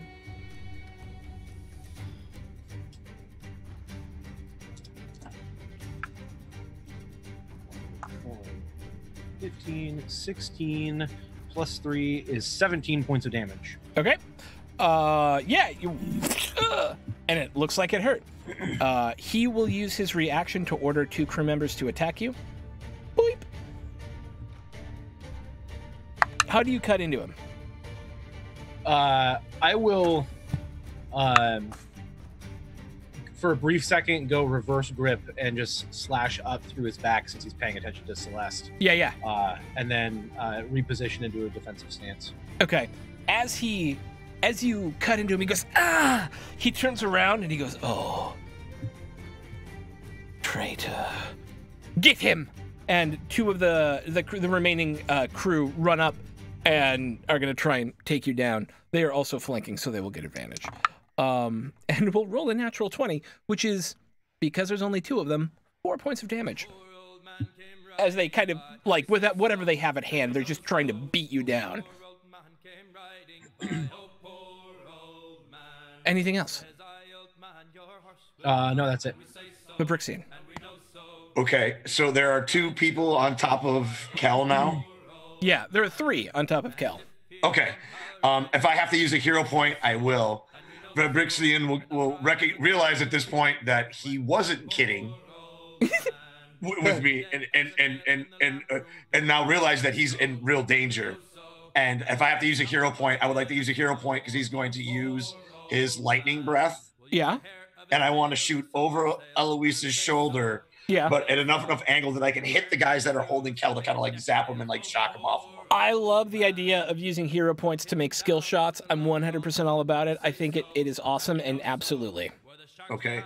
And if I need to, I also have Channel Divinity, which would mean max damage for that as well. Oh. Okay. Because he has my almost friend, the closest thing he's ever had to a friend, and I see that he's in danger, and I'm not going to. What is the dex save on that? My feels. It is DC. I believe it's pretty low. I think it's. I'm sorry, I gotta find it. Racial traits. You're good. DC 12 dexterity saving throw. It is half negate or half. That's what I'm looking for. I'm looking for half damage on fail. So the max damage would be 12. Fail would be 6. Okay. So the 2 crew members who are left, who are part of the kind of non-mutinying crew, just get vaporized in this like wave of electricity that sweeps over them. Mr. Plug is able to kind of duck behind one and move him in front of him and goes, no! And he gets some of it, but not as much as they do. Get off my almost friend. Oh. Okay, Evan. All right, so Evan is going to get the rest of the way up here. I have 10. Let's see. So, and these 2 are dead? Which ones are dead? Oh, all of the red dotted crew, except for, well, there are 2 still alive back here, but yeah, let me mark these guys. Let me remove these guys from here. There we go. And then you guys did a great job killing a bunch of mooks. That is what it looks like. There's 1 boss left, and then 2 of these mooks still trying to break down these doors because they weren't given other orders. And I kind of forgot about them. Okay. Shut up. So... Don't judge me. I'm not perfect. I'm judging you. We're just getting is Mr. Plug 20s. still facing Celeste? No, Mr. Plugs is now facing Kel. Ah, fair. Let's see how much farther can I get here. Doop. Perfect. Yeah, Evan is going to run up next to Celeste. Sure. And attempt to like throw her out of the way to, yeet out of the way to prevent, because you look bad. Do Celeste, not kill me in the process, okay? Will you allow yourself to be thrown out of the way? Yes. Okay. Yeet or be yeeted. Yeah, pretty much. He is already I think it would be more Yep. exchange places. Sure. Although that does not put her out of danger, which was not your intent. So tell me, is that what you want to do? No, it would be get out of danger. Okay, so you can move her 1 more if Celeste is okay with it. Yep, that's fine. Okay. It's fine. It's Then fine. we don't She need to wants make a roll run. or anything. But I feel like that would be your action. Totally fine. Okay. Because you're physically moving another human being outside of their turn. Yeah. You're like, no, get out of there. Would that count as making a personal sacrifice to ensure the freedom of another? It does put you in danger, yes. So you may indeed gain a hero point. Thank you. Okay. Rosie's picking herself back up, and as she does, there's another volley. It sounds like it shot above you this time, and you hear some creaking from up above. And right after that volley of cannon fire, you hear a much more muffled volley, as if there's some sort of musketry happening somewhere. But Rosie kind of looks around and isn't really sure what to do because she got knocked down by that whole group. Gets back up and moves to engage Mr. Plugs, but had to take her turn to reset herself because she's not a hero like you guys. Celeste.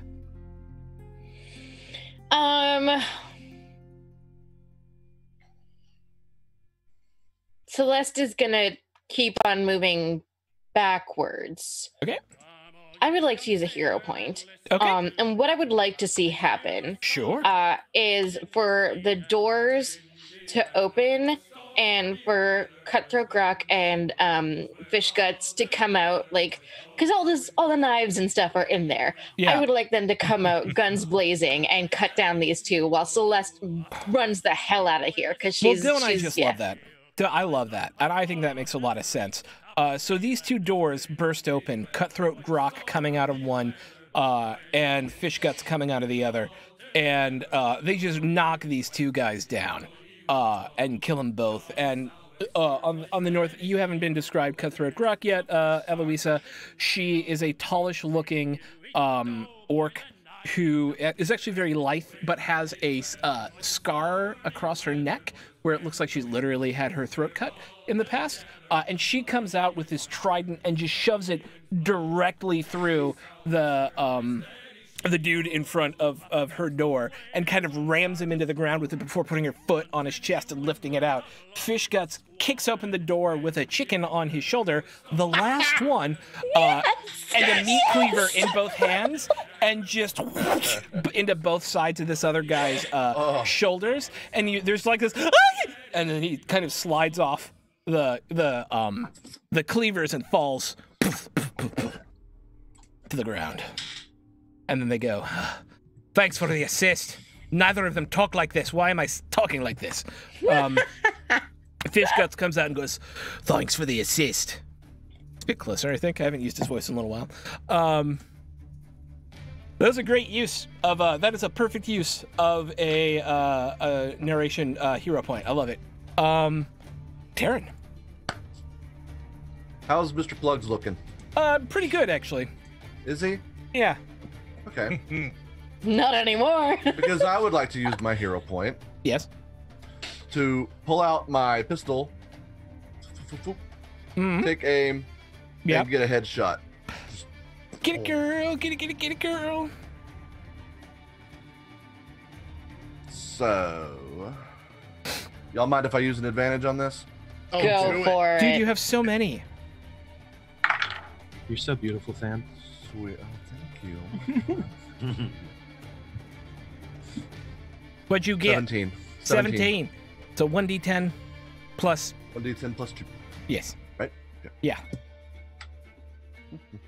9. 9 points of damage. It But I was doesn't like. hoping that hero point would maybe. So you can't like murder someone with a hero point. Is there something you would like to do with the shot that would change the situation in some way that isn't murdering someone? I mean, Could you shoot someone's weapon out of their hand? You can absolutely do that. yeah, let's do that. I guess if I can't kill him, then I'll do that. Yeah, you poing! It goes out of his hand, and he goes, shit! Because this is how evil people talk. Shit. And it actually gets stuck into the wall behind him. Yeah. And it does damage. His hand is like bleeding as you do it. Cool. Wait. Sure. Yeah. Great. He is disarmed. Unhanded him. Ooh, can I do that? No. I do want to do permanent wounds and permanent like limb loss at some point. We just haven't talked about it yet. Okay. Okay. But then it's his go, and he's gonna disengage. 5, 10, 15, 20, 25, 30, and up the stairs we go. Wink. Can I try to grab him as he runs by? He is disengaged. You cannot take an attack Okay, of opportunity on him as he works his way upstairs. Sadly. I trip him with my tail. Right. Yeah. Doink, doink, doink, doink, doink. He goes upstairs. Okay.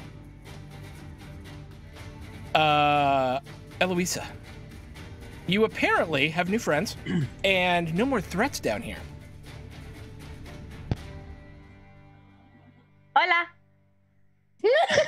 Oh, actually, what we should do She is... kind of wigs and she's just like, well, I guess these are good people. Okay. So she's just like, hi. What I realize we should do is we should actually take a break right now. As we move up to the main deck for kind of the climactic portion of this combat, we'll be right back after these messages, including a huge thank you to our season sponsor, Roll20, the finest purveyor of virtual tabletops here in the world. We love them so much, and we thank them for their sponsorship this season. We will be back in about 10 minutes with the second half of today's episode of Blood and Shackles. Bye. Thanks so much for hanging out with us today. If you get a second during break, you should check out one of our amazing sponsors. We're now proudly sponsored by Roll20, the best virtual tabletop for all your role-playing needs. Over 4 million people use Roll20's virtual tabletop to power their favorite games. And with more modules than you can shake a stick at on their new revamped storefront, you'll definitely find something for your group to enjoy. Sign up today by clicking the link below or heading to roll20.net/start/WTTP. Tabletop Loot is an amazing place to get your dice bags, dice boxes, and more. And now you can get 15% off your purchase at tabletoploot.com by using the code WTTPDICE at checkout. Tabletop Loot. Your party starts here. While you're at it, check out our so awesome merch store, So Nerdware. So Nerdware is the place to find all your Welcome to the Party merch and other amazing stuff too. Head on over to sonerdware.com and use the code WELCOME at checkout to get 10% off your next purchase. So Nerdware. It's what the nerds wear. Devin Rue, the amazing mistress of maps, has kindly supported the channel since the beginning and provides graphics for many of our streams. Head on over to rueinc.com to check out some of the best fantasy cartography on the web. Our Patreon supports the creators and producers of the channel by providing Roll20 subscriptions, cost coverage for video hosting, and more. If you want to support the channel while getting podcasts a week early, gaming articles that are published on Patreon first, a shout out during our break, and more, head on over to patreon.com/welcomepartyrpg and throw us a buck or $5. And last, but certainly not least, help out the party. Subs and bits not only support the stream, but also every 500 bits or a tier 1 sub gives a player or DM of your choice a reroll or system equivalent, and every 1000 bits or tier 2 sub gives a player or DM of your choice a crit or system equivalent. Thanks again for hanging out with us today. The game will be back in just a few minutes. Let's all go to the lobby. Let's all go to the lobby. Let's all go to the lobby to get ourselves a treat. Delicious things to eat. The popcorn can't be beat. The sparkling drinks are just dandy. The chocolate bars and the candy. So let's all go to the lobby to get ourselves a treat. Let's all go to the lobby to get ourselves a treat.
Well, hello, 6 everyone, p.m. and welcome back to this Oh, I episode didn't open my Capri Sun. of Blood and Shackles, where the mutiny is underway. Our party has found themselves in a stickier situation, possibly than intended, when all of this got started, as they have not only started the mutiny, but there is also a ghost ship here. I don't know why that didn't do what it was supposed to do on the overlay. Never mind. There is a ghost ship that is closed range and is now shooting cannonballs, fiery green eldritch cannonballs of doom at the ship as they attempt to not only take it over, but then escape this evil undead black frigate that's following them. We have just been able to secure the first 2 decks of the ship, and they're about to make their way up onto the top deck, chasing one of the key foes of this early part of this campaign, Mr. Plugs, who was able to make his escape up onto the top deck. And with that, Eloisa. Damn it. Eloisa. I will break the overlay again. I know. I'm sorry. I'm terrible. Eloisa, it is your go. So yeah, before we went to break, I just kind of was like, okay, well, she realizes these people are allies, so she's just like, hello, like, hola, like, I'm Eloisa. It's nice to meet you. Please don't hurt me. I'm one of you. Now is not the time. Chase that man up the stairs. Yeah. Celeste will add. Have you seen that man? Kill him. Have you seen this man? Everyone, arm yourselves. Grab more weapons in the kitchen and go. All of your gear is in the kitchen. So you have a choice, if you don't have your gear already, to go and get the rest of your gear, which is in the quartermaster store, or directly travel or directly run after Mr. Plugs. I have my things. I will go up the stairs. Eloisa joins, just because she's already set, so she's good. Okay, well, Eloisa, it is your go. Yes. So you're going to run up the stairs, yeah? 15. And then I will take you upstairs. Oh, yeah? Hey. About time. Where a disconcerting thing is happening. Because why wouldn't there be? At the moment, it turns out Sandara, who the rest of the party knows, but you don't really, and this is the green outline here because I didn't have a token for, and 4 of her friends are having a shootout, for lack of a better term, with the rest of the crew and Captain Harrigan across the foredeck and the quarterdeck, both of them using like the railings and stuff like that as cover, as cannonballs just fly through the air. The moment you come up, Eloisa, one bounces off the middle mast, the mizzen mast, shattering splinters everywhere. You are in the middle of a 3-way combat, but only one of the combatants has cannons. And everybody else is, and there's nobody shooting at the one with the cannons, and it seems like a really bad idea. And they've only left 2 cannons on the ship. Every other one has been thrown overboard. And you are about 15 feet behind Mr. Plugs, who looks like he's running over to the captain. What do you do? So where the Oh, cannons? I'm sorry. Hang exactly? on. Blink. Roll up. There we go. I'll put you there. That is you. Mm-hmm. And then the 2 cannons are here and here. Oh, I'm blind. Okay, yeah. I want to be where the cannons are. I I want to see. She sings that as she runs. No. So she's kind of just like, well, shit, because she realizes, like, whoops. And so she's just like, well, and just kind of like runs and like tries to charge at Mr. Plugs and hopes for the best. Okay, you charge after him. You're both at a dash, so you're not going to be able to hit him. If you would like something to happen with a hero point, however, you could. So as I'm doing that, I'm doing my usual little like rapier thing back with my right hand, and I've got it like prepped, ready to go, and like I'm just kind of going like swearing in Spanish, basically like go fuck yourself kind of thing, and I just go and I try to swing, and that's kind of that, and I actually try to like lunge towards him to try and catch him at least. All right, and you're spending a hero So point to do he this? turns Yes. All right. So I'm going to spend a villain point. Of course First you are. time in the game. My first villain point. And here is what happens. As you go to swipe at him, a cannonball explodes right between the two of you. And when the smoke clears, Mr. Plugs is gone.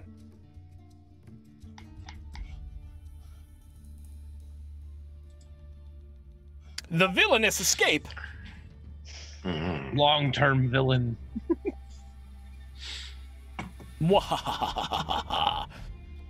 Okay. You have dashed that far. You are currently in the middle of two groups of people who are shooting muskets at each other, with you in between. Yeah. Kel. Yeah.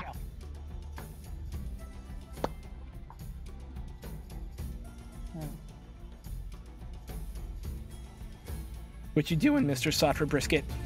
I'm going to head upstairs. Hmm? What is my movement like to get there? 5, 10, 15, 20. Hang on. 25, 30. You meet here. After 30 feet? Yeah. So I will, once I am up on deck, I will look towards the people that are very clearly not on my side. Yeah. I am Commander Kelsatra Brisket. I am a knight of Avalon. If I die here, you are stopping the work of her queen. This is a waste of time. Captain, this is now my ship. I will either take it from you so that we can escape, or I will allow you to live.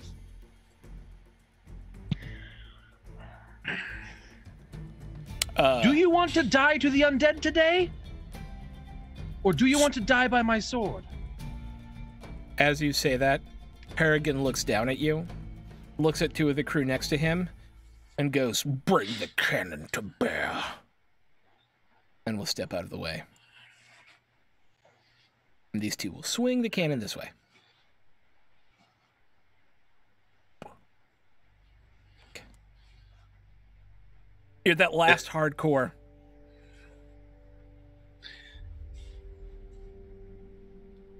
Prepare to fire. Anything else, Kel? You've got a dash and a bonus action, or you've got a bonus action. I will use it to dash to the far side stairs. Okay. 5, 10, 15, 20, 20. Yeah, you can go 5, 10, 15, 20, 25, and that's as far as you can get. Or did you want to go the other way? It's up to The you. other way. 5, 10, 15, 20, 25, 30 to there. Yep. Cool. Cool. The Brixian.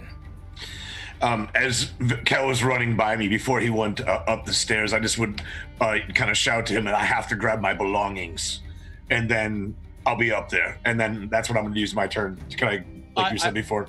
I'll grab him on the shoulder and say, "Be quick, my friend." Yeah, we can say this turn you spend picking up your shit. Okay. Cool. But you'll Yes. be...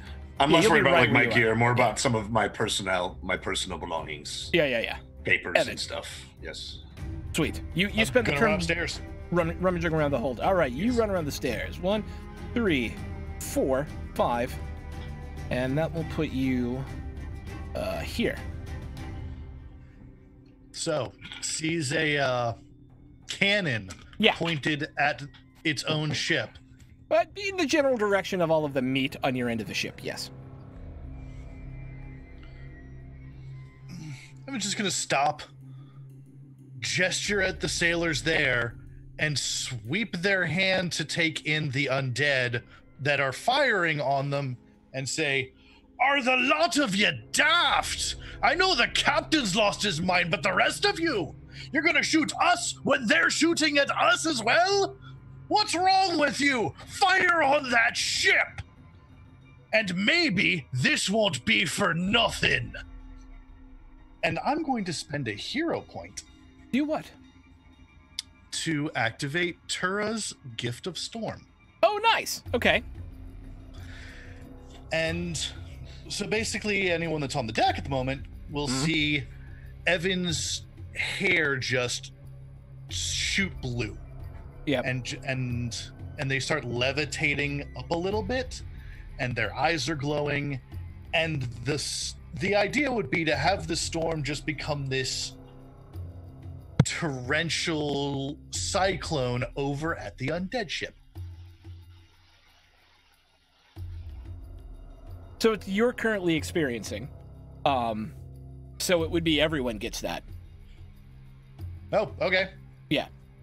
But you and them both get the huge almost hurricane sort of cyclone-y effect as I guess Eloisa and Kel are the only ones who see this of the team so far, as Evan begins to lift off the ground and begins almost without knowing what's happening, you hear this laughter in this deep ha ha ha. Not coming from Evan, but coming from the storm itself, as lightning lashes both ships and wind begins to swirl around both of them, and the clouds are almost blown away by, as the rain itself continues to go, you almost are in the eye of a hurricane. And everyone is pooping themselves.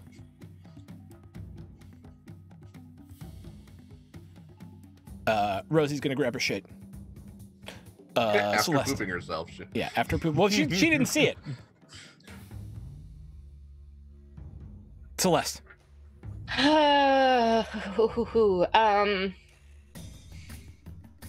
Celeste does not have many hit points. Who does at this point? I mean, some people do. Fudge, y'all. Fudge. I'm running out of spell slots. Celeste is going to hang below deck. She's going to attempt to gather whatever she can find. She wants her sash back, by the way. But she also will attempt to gather whatever other weapons, guns, whatever she can get her hands on. Yeah. Because at this point, she doesn't really want to go into the fight, but she can gather stuff to give to other people. So okay. She's going to do that. Yeah, you spend your time gathering and getting stuff. Your sash is down there. Yes. Chink, chink, chink, chink, chink, chink, chink, chink. You do that. Damn right. Other crew. Okay. So first thing that happens, the three brutes near Harrigan fire at the friendly crew that includes Sandara, and Sandara fires back at them. The bad guy brute squads do most of the work this time and actually take out 3 of the friendlies to one of their own. And you just and Eloisa and Evan, the cannon swivels at the 2 of you, and I need you each to make dexterity saving throws. Oh, please. Oh. It's a light cannon. I know what that face means. 20 fucking 17.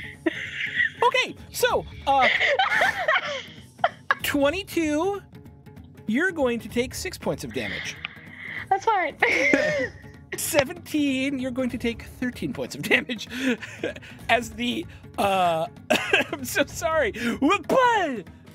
Just fires directly at the 2 of you. Hits. So what happens if I take more damage than my max hit points? I told you we're not insta death against low levels. Okay, good. Yeah. So you are down, but you are not out. We're not.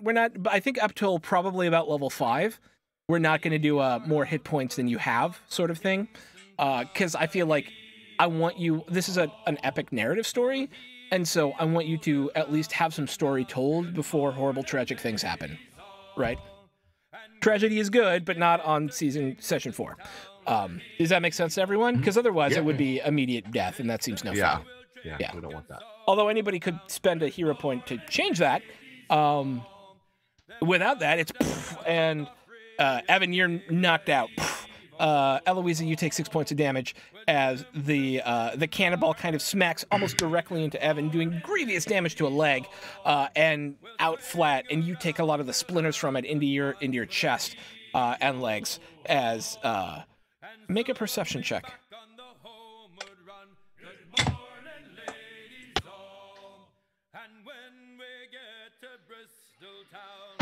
Eloisa. Ow. I thought you were talking to... The one who's knocked out? No, make a perception check. What am I going to look at? Yeah. Kel, also make a perception check. I was perceive how deep those go. I got a 16. Okay. 12. Kelm, it's good that you. So as you turn your head as the cannon fires, and for a moment, it's almost as if you feel gently, not aggressively, someone grab your head and turn it at the mainmast. And what you see is a little twinkle of gold in the explosion of the cannon from where a chip, one of the cannonballs had slammed into the mainmast. Right? And so there's a divot cut out of it. There's a little sliver of gold in there.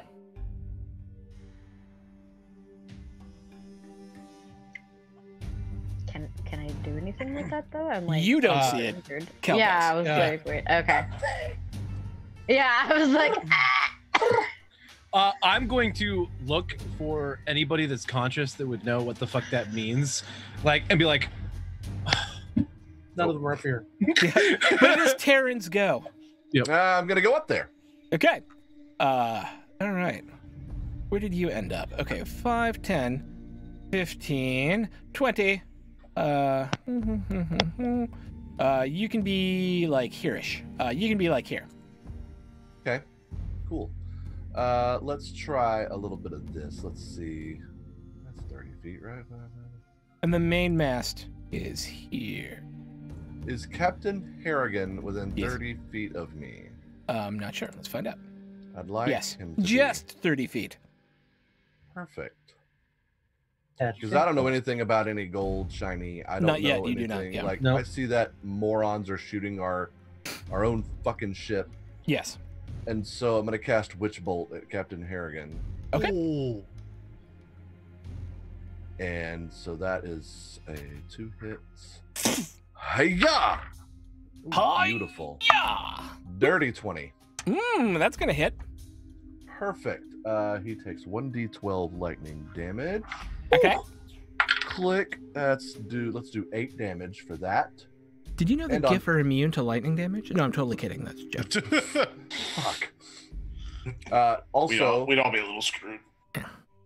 for each of my turns for the next minute, Yeah. I can use my action to deal 1d12 lightning damage to him automatically. Indeed, as this eldritch power reaches out from your hand and connects with Like a Captain lasso. Harrigan. Yeah.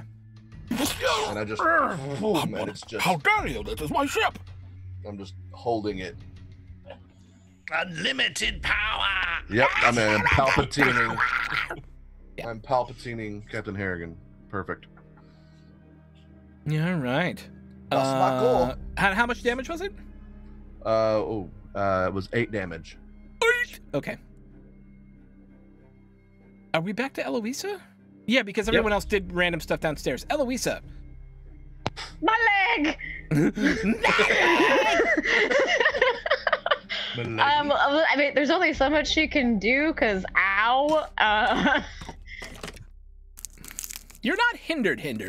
You're hurting. No, I just Owie. have... Ow. Yeah, there's Just a so bruise. much ow. Tis merely a flesh wound. So, I mean, shit, there really isn't much she can do. She kind of...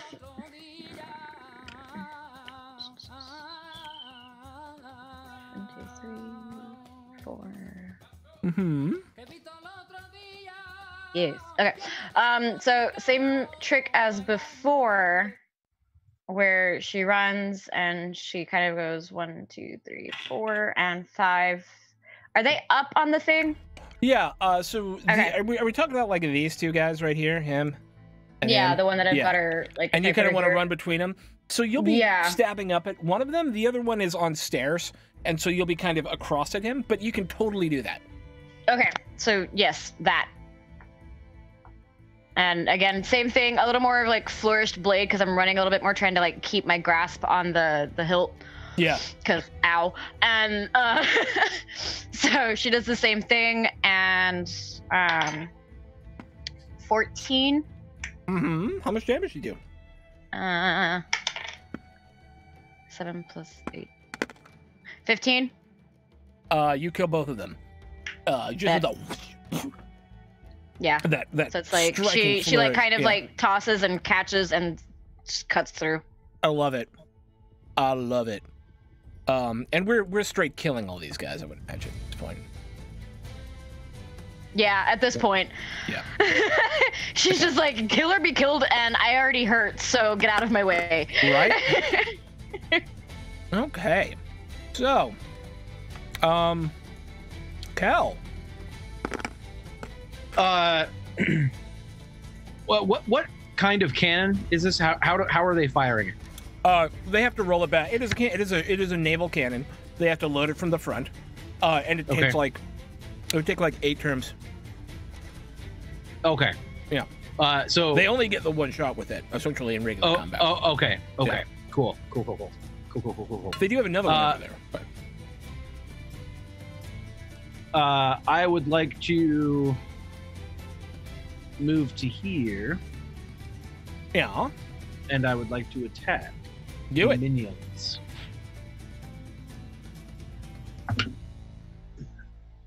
Dirty 20 to hit. Okay, yeah, that's absolutely gonna give me some damage.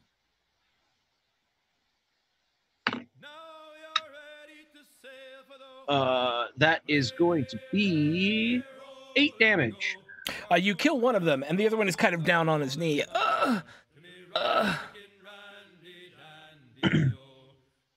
This is your last chance to live. Concede. Captain Harrigan says, "Strike the colors! Strike the colors!" And he puts up his hands.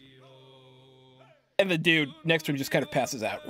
And as he does, 2 cannonballs just fly directly over the deck, missing everyone. But the threat is there. They're probably 300 yards away and making a lot of speed towards you. Evan, make me a death saving throw.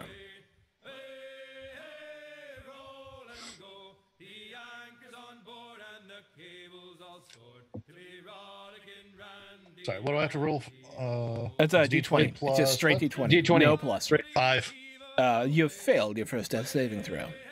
But we are now into essentially narrative time. If somebody can get to you within... tell me how they could get to you within the next 6 seconds to save you, or 12 seconds to save you, we won't have to make any more death saving throws. I do not have any healing. You don't have any healing left, Celeste? Nobody has the medicine skill? I might be out of cell slots. Apparently I have 1 last healing slot left, so I could do a healing word. Okay, do a healing word. And that would, if you want to, or you could let Evan die. Evan's life or death is now in your hands. Well, I'm obviously not. Your own point to make him. I'm just kidding. No, I will use healing word. Thank you very much. Okay. That Evan, you will however much you heal him for. It is 1d4 plus my spellcasting ability modifier, which is I always can never remember what this is. 2 help. plus your charisma modifier, right? Yeah. 2. Okay, sure. I trust you. That's a dangerous thing. Don't ever trust me. 11. Okay. Oh, wow. You rolled a 4 plus 7. Yeah, that makes sense. Okay. Yep. Can I ask a question? Full again. Throck. Yeah. In the future, if somebody is unconscious and we Yes. choose to use a hero point for them to succeed on their death saving throw, Yeah. that's possible? Yeah, Okay? and it gives them an immediate, yes, it would give them an immediate success. Indeed. Absolutely. Okay. Yep. Live, bitch! Yeah. Live, bitch! Yep. Absolutely. I said be okay. healed. Bow. God said you got to rise up. Okay, so as it stands right now, Captain Harrigan has got his hands up along with 1 other crew member on the quarterdeck. He has struck the colors, which means he gives up. There is a black frigate bearing down on you, shooting green flaming cannonballs. As the ship itself has taken damage, and Cal is still the only one who knows that there is a glint of something in the just within the mainmast, from where some wood had been knocked out by a cannonball strike. We're in narrative mode now. Yeah. I guess Terrence! I'll stop shocking him since he gave up. Unless you want to kill him, Taryn, you have the opportunity to coup de grace him if you so choose. No, he gave up. Okay. I love it. That's great. I think that's perfect. I would like to come up the stairs at some point. You come up the stairs. With my- Taryn, Celeste, Tiptoes with another barrel. it's the mast. The captain's treasure. It's the mast. The whole thing? See the gold bits there?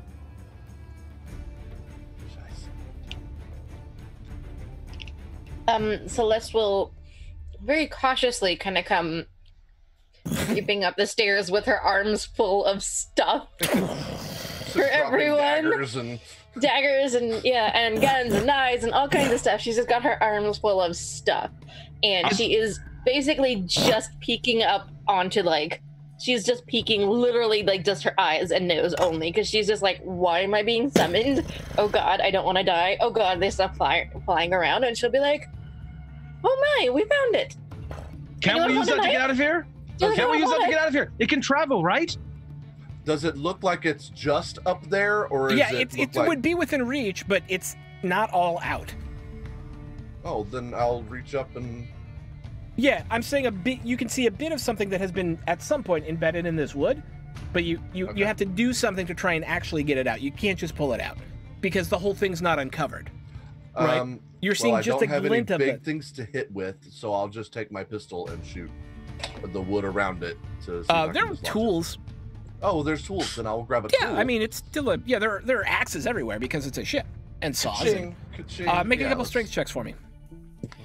And while everyone's busy looking at a mast, Evan's gonna run up to the wheel and start bringing us about to, provide less of a profile.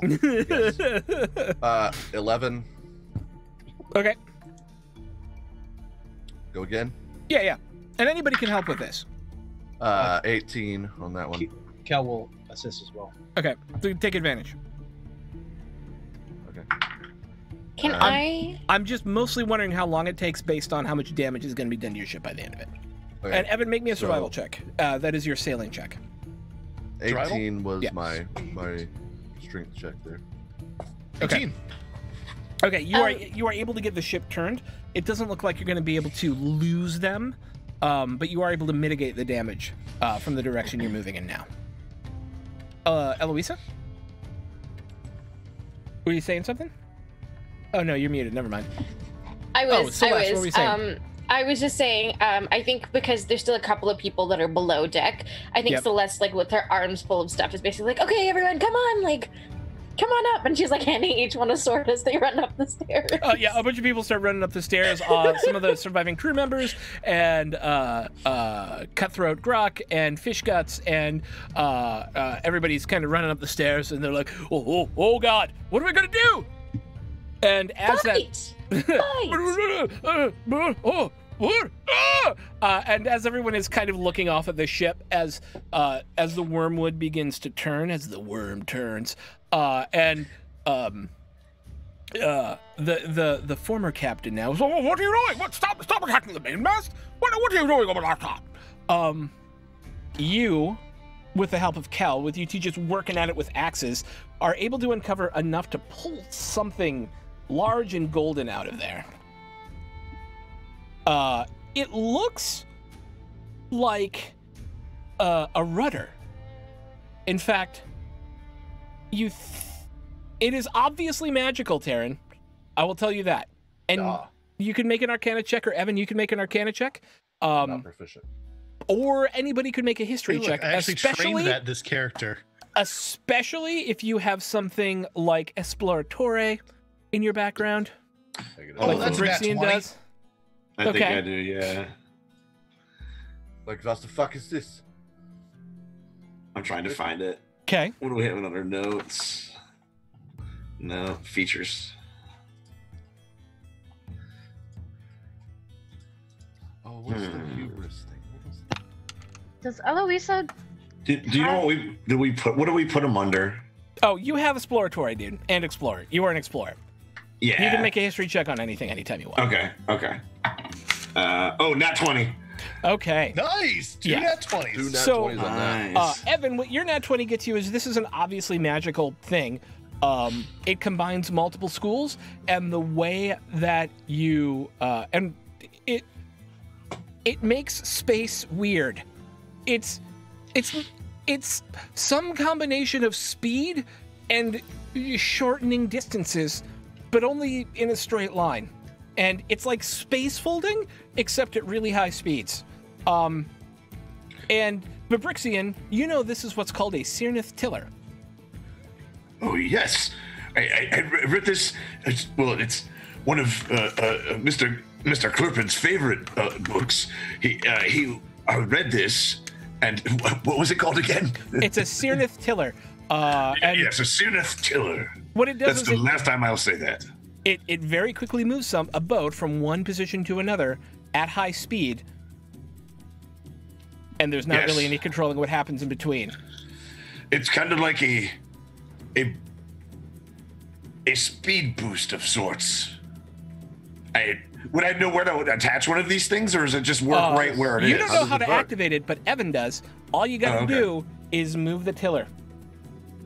You literally just have to... Pass it to me! You literally just have to go rink, and you will be shot off at high speed in the direction the boat is pointing. And for some unknown amount of distance, and if there's anything between you and the other place, it could go very poorly. Aim at the undead boat. Let's do some Star Wars shit. The high up out of space. Evan is gonna look at the It's a little former captain. Chart! Where's a chart? It sounded like he said something entirely different than you said. In my pants! A chart! I am terrified. What do you think it is? Oh, God! I trusted it, and I shouldn't have. Yeah, 1 second. I mean, you... Down in my cabin, what do you need to get the chart for? We're getting out of here. Is this something you have to plot a course towards? Is it Just straight line? points at any crew person. Chart here now. Right. Yes, I'm going. And somebody runs downstairs, grabs a couple of charts, and comes back up. I do have a map that was in my belongings that is very important to me. But I have it in my belongings. I would like to run up and give it to Evan. Have map. Okay, map. Great. Go ahead, just so you know, I need that back. Just fine. And Evan is gonna look it over. Okay, What's so the map? the end factor here for you, you are heading towards the Atabian Sea. You know where you were going, and that is probably the direction you want to go anyways. In the end, it's up to you. At the problem is you don't know when the ship will stop. So it's like you could go, that's kind of open, but then there's an island. That way's kind of open, but then there's an island. But it might be far enough out that maybe we won't get hit by it, and maybe we'll stop beforehand. There's a big question mark as to how far this is actually going to take you. I'd rather die by island than I would by the undead. Right. Well, maybe we don't have to die by either as soon as I get a damn chart. You have a chart. Vampirs just gave you one. Oh, so that is... that's a chart. But there's there's written, I've written all over it. There's all but you could probably use it. One of the crew comes running up to you. I got your map. Perfect. And so open the map, and assuming the captain's been, doing his job and marking course. Sure. Take that, figure out which direction is north, which, using keen mind, Evan always knows which direction Absolutely. north is. And is going to quickly look at the chart and thread a needle and figure out a way to position the ship so it's not going to immediately be hitting any islands. Make a survival check. Right. Please don't suck this. 15? Okay. You think you're good. Everyone hold on! 3. As you turn the tiller, the ship begins to speed up, first slowly. You see cannonballs firing past the ship, now not able to keep up with where you are. As you begin to go, first maybe 10 knots, then 15 knots, then 20 knots, then 30 knots, and then the wind starts whipping in each of your faces, and then you're probably going 40 or 50 knots. You're now traveling faster than any of you have traveled in your history, and you keep moving and moving and moving, and it's the ship itself is even cutting through the waves like they're not there. This is an unbelievable amount of speed that you're now feeling. You're also feeling the pressure of the wind against you as each of you in turn gets knocked down, the breath knocked out of your chest, and speed continues faster and faster and faster until one by one each of you blacks out.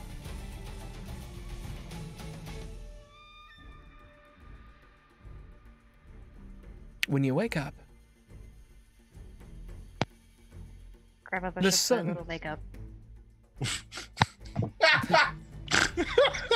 when you wake up, the sun is high in the sky on a clear, cloudless day. Your ship sits motionless, except for a slight rocking motion about 100 yards off what looks like a beautiful tropical island. There, in the distance, about 3 miles away, rises a high peak, maybe 4,000 or 5,000 feet. At the end of this very sharp sort of rays of jungle. Closer to you, it appears there's a mangrove swamp, which are these very sort of these trees that have these huge sorts of roots that are above ground and kind of sit into the ground, almost like a spider web looking sort of thing. As you look closer still, the crystal clear water reflects an almost cloudless sky, but something odd sits there in the water about 10 feet from the shore. Small, twisted statues made of sinew-twined, scrimshaw-covered skeletons.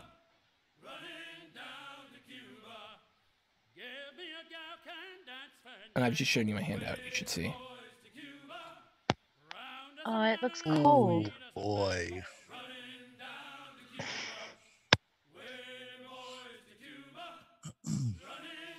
Is this some kind of sailor warning or? You don't know. This is not a thing you've seen before. At least, anyone could make a history check.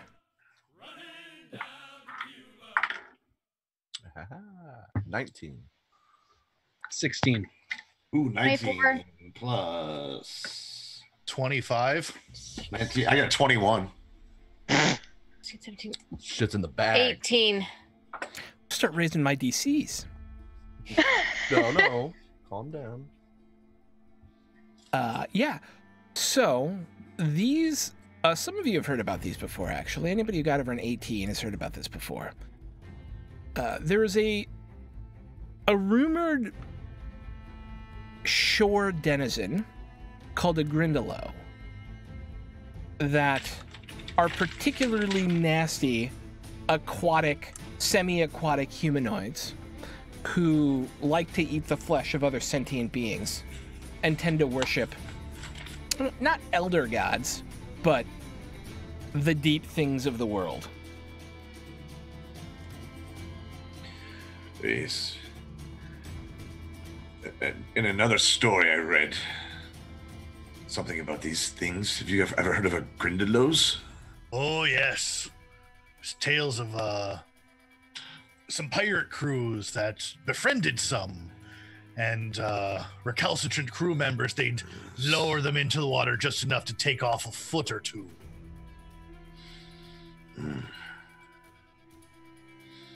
See, we have a name for these. It's rata mojada.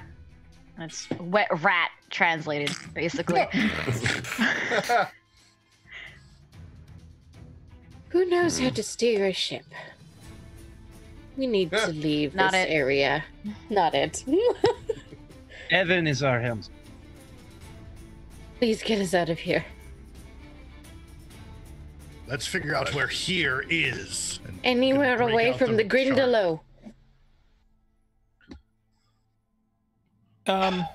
Okay. So coming upstairs, as you guys are breaking up the chart, starting to look around and having this conversation, is one of the crew members. Wait.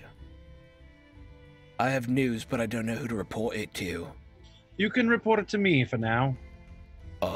We've been holed, and we're stuck on a reef. Oh, how bad? Well, we ain't gonna sink because we're sitting on a reef. But we're gonna need some more lumber. And a couple of the crew have gone missing. Wonderful. Missing or dead? Missing. Most From of the where? bodies are still here. On the ship. And as you look around, Fish Guts isn't here. You haven't seen Rosie yet. And you haven't seen Sandara. No. Most unfortunate. And Well. that's kind of your ship right there. On the map heap. Oh, okay. We need to acquire more lumber. Perhaps we should send a team to shore. Do we know if it is safe? Of course, it's not safe. Yes, I agree with Evan. Of course, it is not safe. Could we take a short rest first? If that's all Wait, right. You have all had a long rest. Congratulations. Oh, you okay, actually okay. were knocked out for a pretty significant amount of time. Oh, okay. Thank you.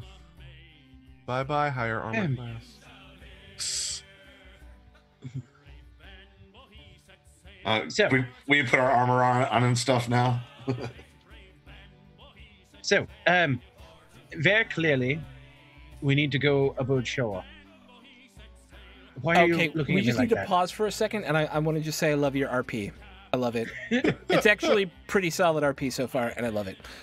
By which I mean Kel's received pronunciation, and not all of your roleplay, which is also lovely. But Kel's accent is making me very happy right Now, we must go to shore to get more lumber.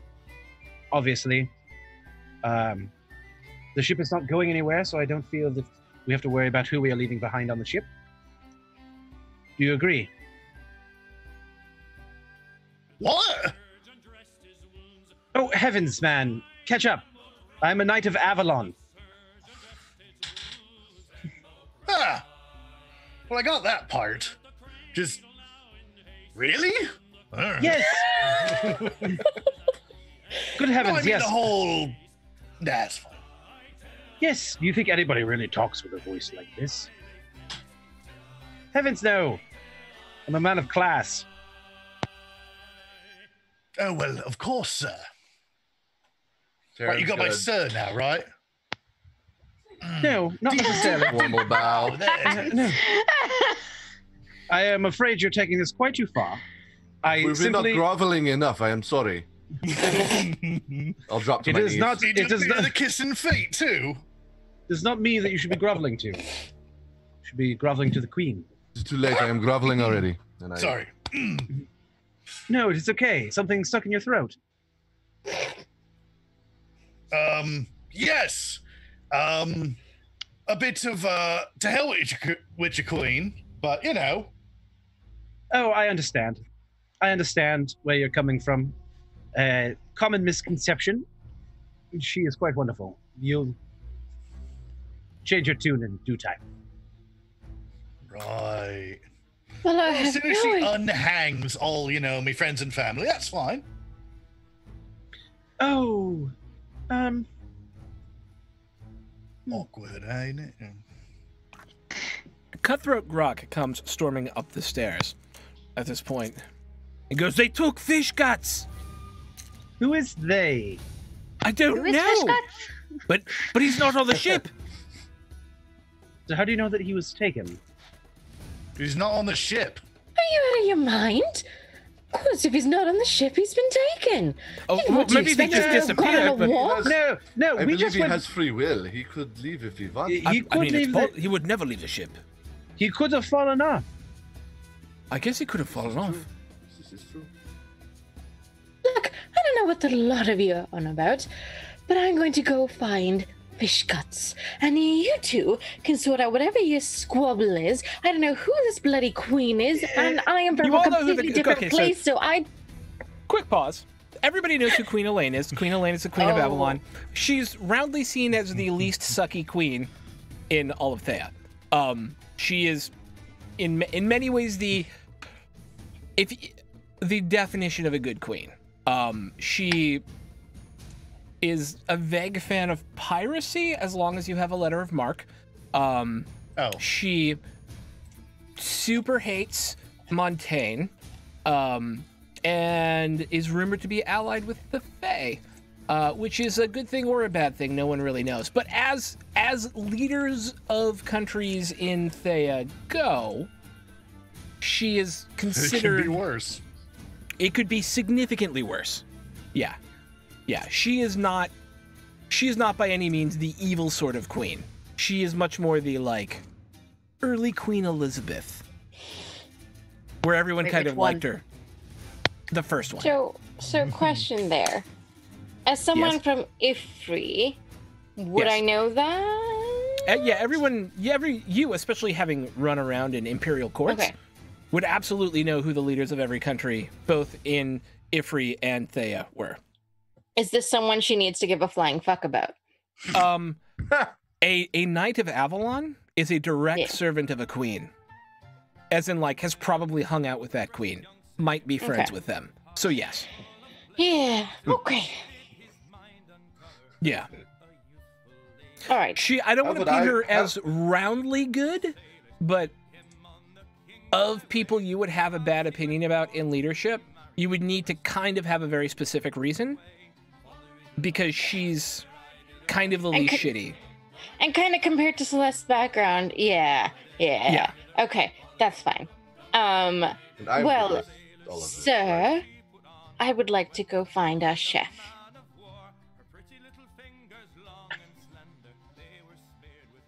I can agree with that for sure. Right. So, Where exactly are we going to start? I'm going to go with The there. shore? Yeah. Okay. Because As long as we're on the same page, there's Um, only one place to go, and that's to the shore. I'm Yeah, fine. we have. I mean, Searching I for it. cannot. Oi, Celeste. Huh? It's Cutthroat Rock. Can I talk to you for a second? Yes, of course. All right, come over here, please. And Celeste takes you over, kind of on the foredeck, and goes, I know your friends just had a mutiny and all, and they're probably a bit in charge. That's not going to last very long unless somebody has a captain and we have some sort of rules. I see your point. What do we do? Figure out who the captain is and make some rules. Well, yes. She kind of looks over at the rest of the group. I can foresee two of them battling it out for captaincy. I'm hoping, along the course of this trip, to find the chef, that they can sort this shit out. Hopefully.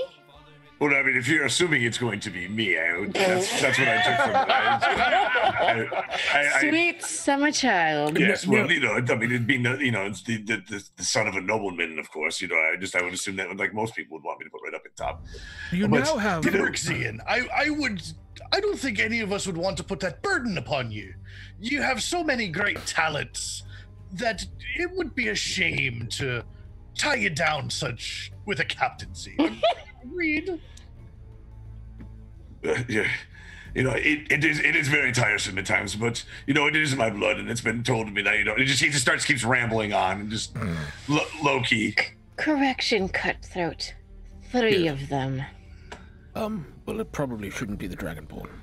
Well, you know, then we have the 3 ships over in the Vodachi currently at the time, and it's just All I'm saying is, if you all leave this ship,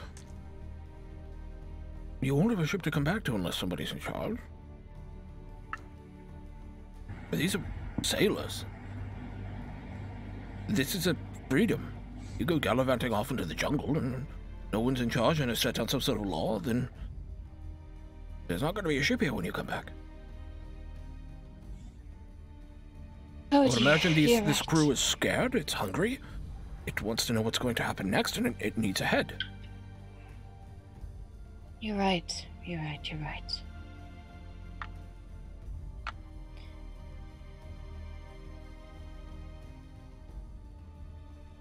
Celeste will turn to everyone and very loudly say, "Before we go anywhere, we need a captain.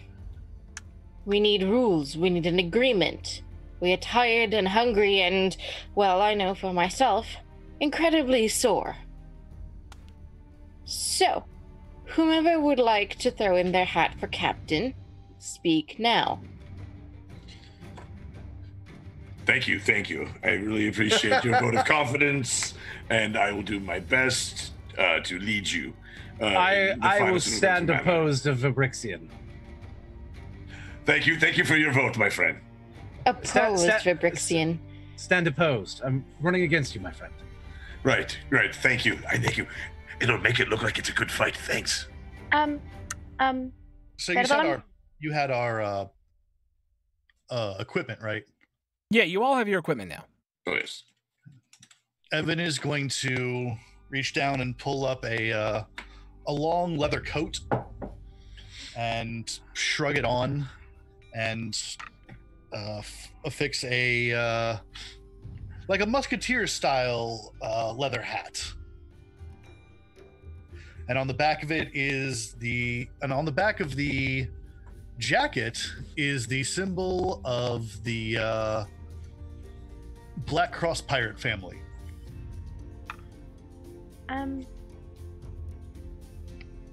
If I may, she kind of little child,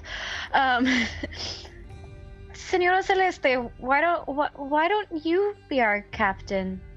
You seem to know much about the land, and I feel like the people would not respond well to a pirate. No offense, but I think somebody would probably. I think people would respond well to you. You seem well spoken. I'm honored. I accept your nomination, and I too will stand for captain.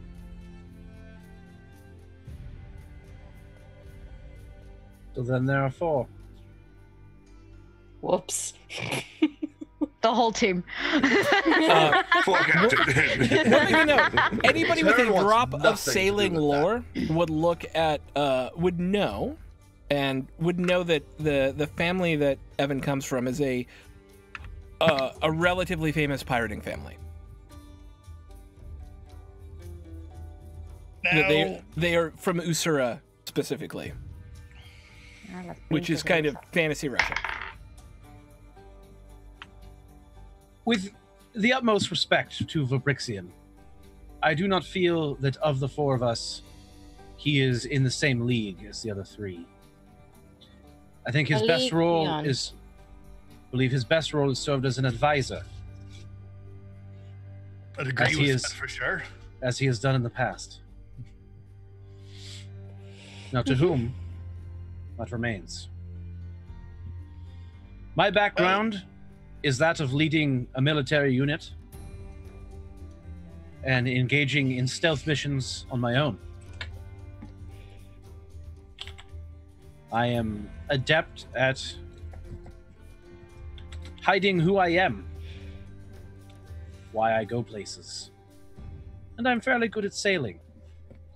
I understand that a military leadership is probably not what most want. But here's the thing, Senor. We are not a crew. Oh, but we are. But we are not your kind of crew. Leadership. We are very much individuals of different regions. I don't believe that you may represent all of our best interests. I mean, I know I'm young, I am inexperienced, but and it's not a favoritism thing at all with Senora Celeste, but the thing of the matter is we are not the same as you. Miss Celeste obviously has the same concept of stealth as you. She literally just walked upstairs and nobody said a damn thing. That's the point. Taryn is very obviously remaining neutral through all of this, just so everyone, like, I'm very... The crew are all kind of listening. Everybody's kind of gathered upstairs at this point. Yeah. And make no mistake, I do believe you would be a wonderful leader as well as an advisor. And I believe that your experience with all of this would help us advise and help us understand. But I have to wonder if the power would go to your head. The power to a knight's head. Interesting. I said what I said. So...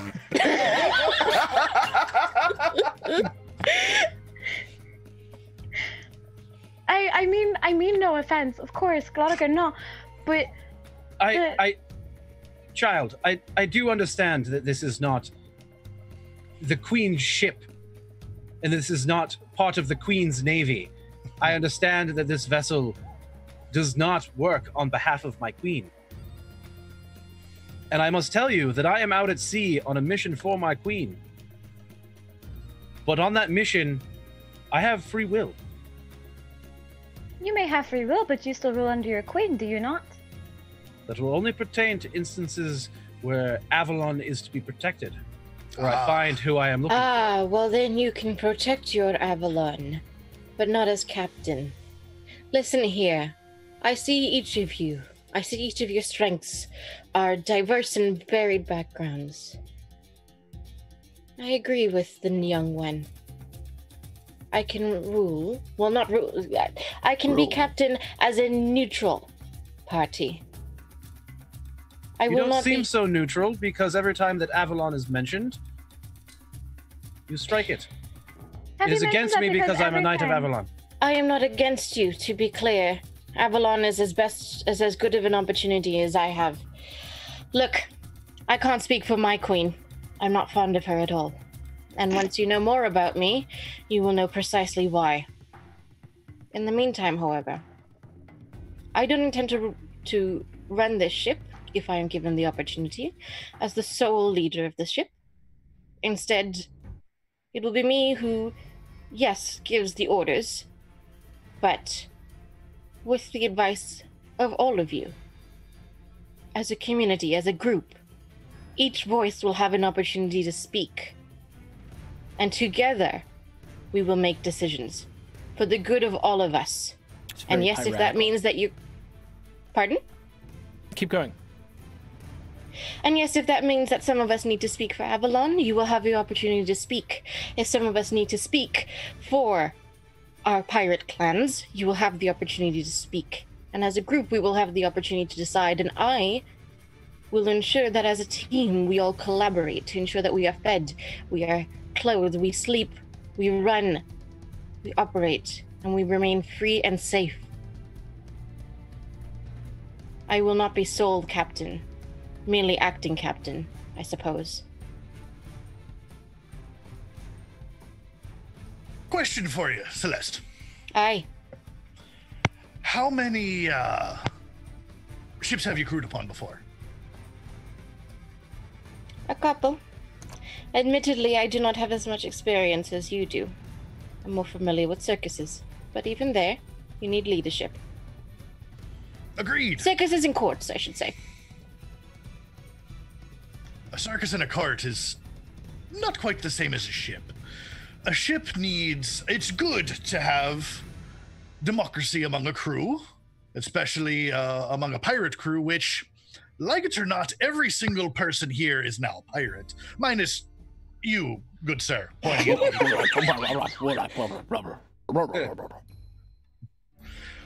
for we committed mutiny, which is against many laws of many countries. That makes us outlaws and pirates just by default. We're criminals, every last one of us, and I have a bit of experience with that. For one, for two, I have been on ships since I was a child. I know how they operate. I know how they run.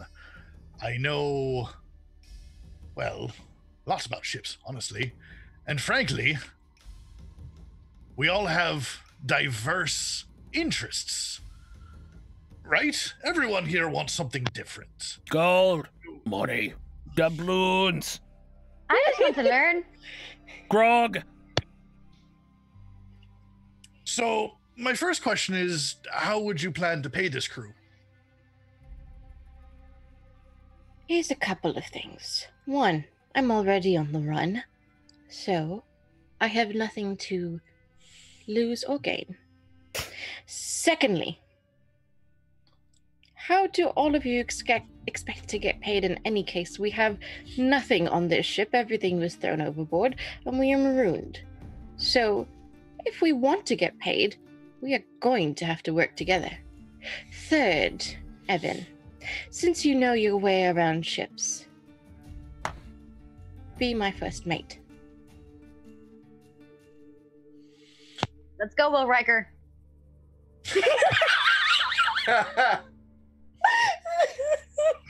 Evan is going to look towards the rest of the crew. Well, it's going to come down to a simple vote. Who we would like to have as a new captain. For me, obviously, we want to regain our crewmates back from wherever they've gone. The next thing, fix a ship. After that, make lots and lots of money. So, but if it helps, I understand the situation much clearer now. And I mean, of course, whoever is in charge is going to need someone with much experience like myself to help advise them. So I have no problem. I have no problem helping out. Just but like we know who's like when I advise you, like he starts winking. Like like I understand. You know what I mean? Like when I give you advice. Is there something in your eye? Yeah, it's the salt. I haven't been on the ship very long, and and it just gets in my like kind of eyelids because they go. Yeah, thanks. All right. Somebody brought something I didn't up mean to do that privately in Zoom chat, and I'm interested to see what everyone else says before we go forward. But I'd also like, I think they can partially do so, but I would want everyone to be okay with that. And then, what does everyone else say? Yeah, I'm down. I'd be interested, yeah. Yeah. Oh my goodness, I'm down. I think that's pretty cool. Kel, you're the other one standing for captain. What do you say? Yeah. Wait, do we count as chat though, or everybody counts one vote as chat. So here's the idea: seeing that everybody, can anybody? You can private message me if someone is uncomfortable doing that, and I'll give it a 30 count. I'll give it a 10 count or put your hands up so that you're not uncomfortable with that. So I know. I just want to be clear to chat. Vabrix in no way is. This is Chris. This is Chris. This is Chris, the player.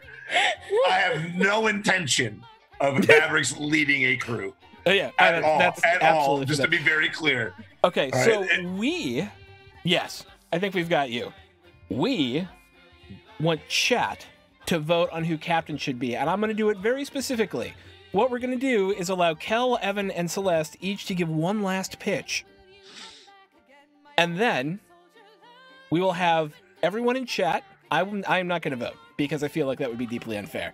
We'll have everyone in chat vote based on, you will type in a C for Celeste, an E for Evan, and a K for Kelsatra. After the three of them give their speeches. Each one of the crew members who's a player can also vote. So, each of you roll a D10. And tell me what you get. 5. Okay. 6. Okay. 8. So we're going to go Celeste, Evan, Kel. Damn.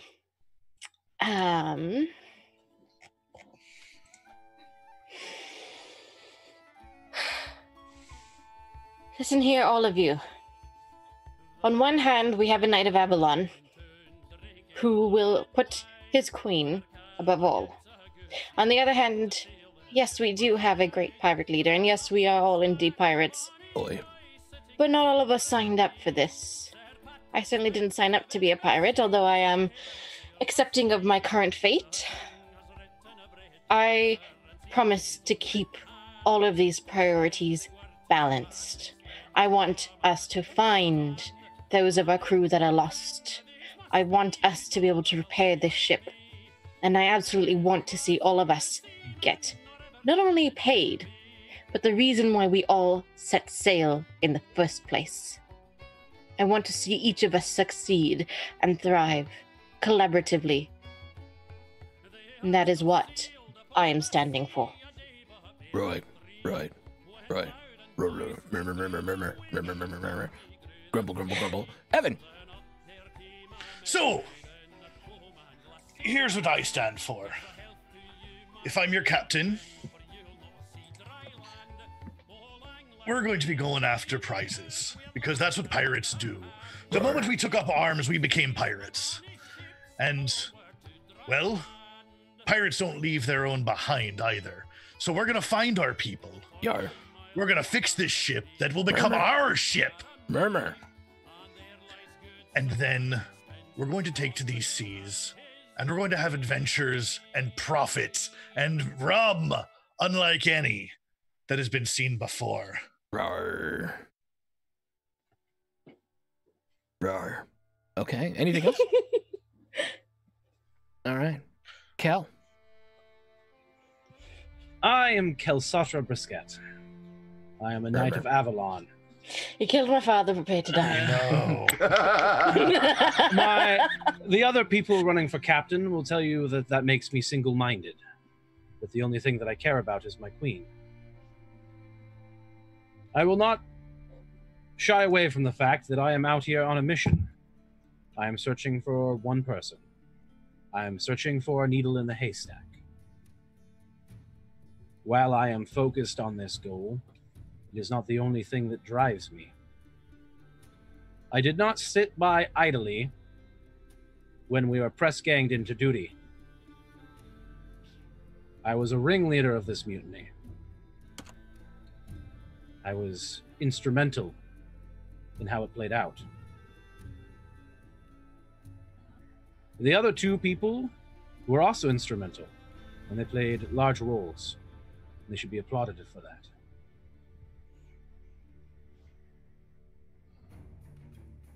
As captain of this vessel, it is my goal that we will set sail for new horizons and new opportunities. Yes, we are pirates. We have done a mutiny. We have seized this vessel. It is already ours. We do not have to make it ours. It is ours now. We have to supply the ship with goods to keep us fed, to keep us happy. We have to supply the ship with people to keep it running, to fix it. That includes finding our lost companions, whether they're out at sea, turned to the undead, or on this island.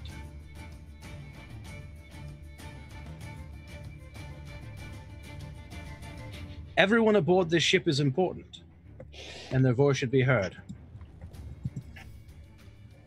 Everyone aboard this ship should remain fed. Everyone should drive for success for themselves. We will drink. We will be merry. We will have fun. I'm sorry, did you say married? No, merry, happy. Let him Not speak. Let him speak.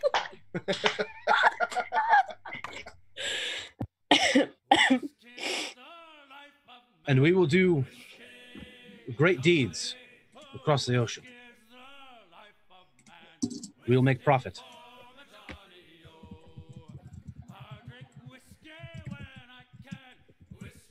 Is that what you got? The only instance which I will turn my back on this crew It just keeps going. is if I find this man that I am searching for. And in that instance, I will recuse myself of the captaincy.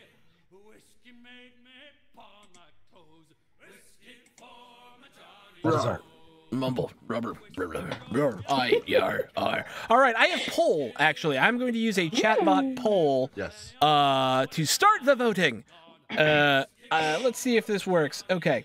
So your poll options are type 0 for Kelsatra, 1 for Celeste, 2 for Evan. So you do exclamation point vote and then the number, I think. Yeah, exclamation point vote space the number of the person you want to vote for. Kelsatra, 0, Celeste, 1, Evan, 2.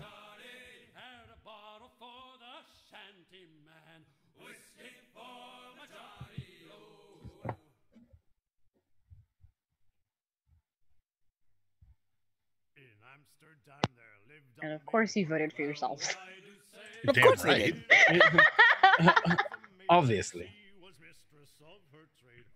We have had 11 votes come in. Jeez.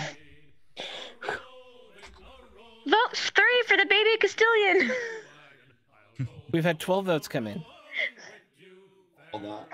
I'm going to close the poll in 30 seconds. Exclamation point vote, space, 0 for Kelsatra, 1 for Celeste, 2 for Evan. Vote 0 for free beer. Who wants free beer? Wow. We have had. That's literally what that turned into. Is it was all the rum, and I'm like, all right. I Yes. vote the last Vote chicken. the last chicken. Yes. Actually, the reason you know the cook is gone is because the chicken is still here. Vote the last chicken. All right. So I'm closing the poll because I think everyone's voted who's going to vote. Vote 2 to take beer from the ATC. I do not want to. I will actually notify chat of the winning option so that we know there is no shenanigans here. That we are shenanigan list. Evan won with 7 votes to 5 for Celeste to 1 for Kelsatra. Oh. Oh. I voted for myself. Oh, good. Congratulations. Shocker. There is a wave of acclaim as the majority of people, the 3 of you stand on different portions of the deck, and the crew will walk over to whoever they want to vote for. One guy walks over to Cal and be like, I like ale. I think you're pretty great. A few walk over to Celeste, and the majority walk over to Evan.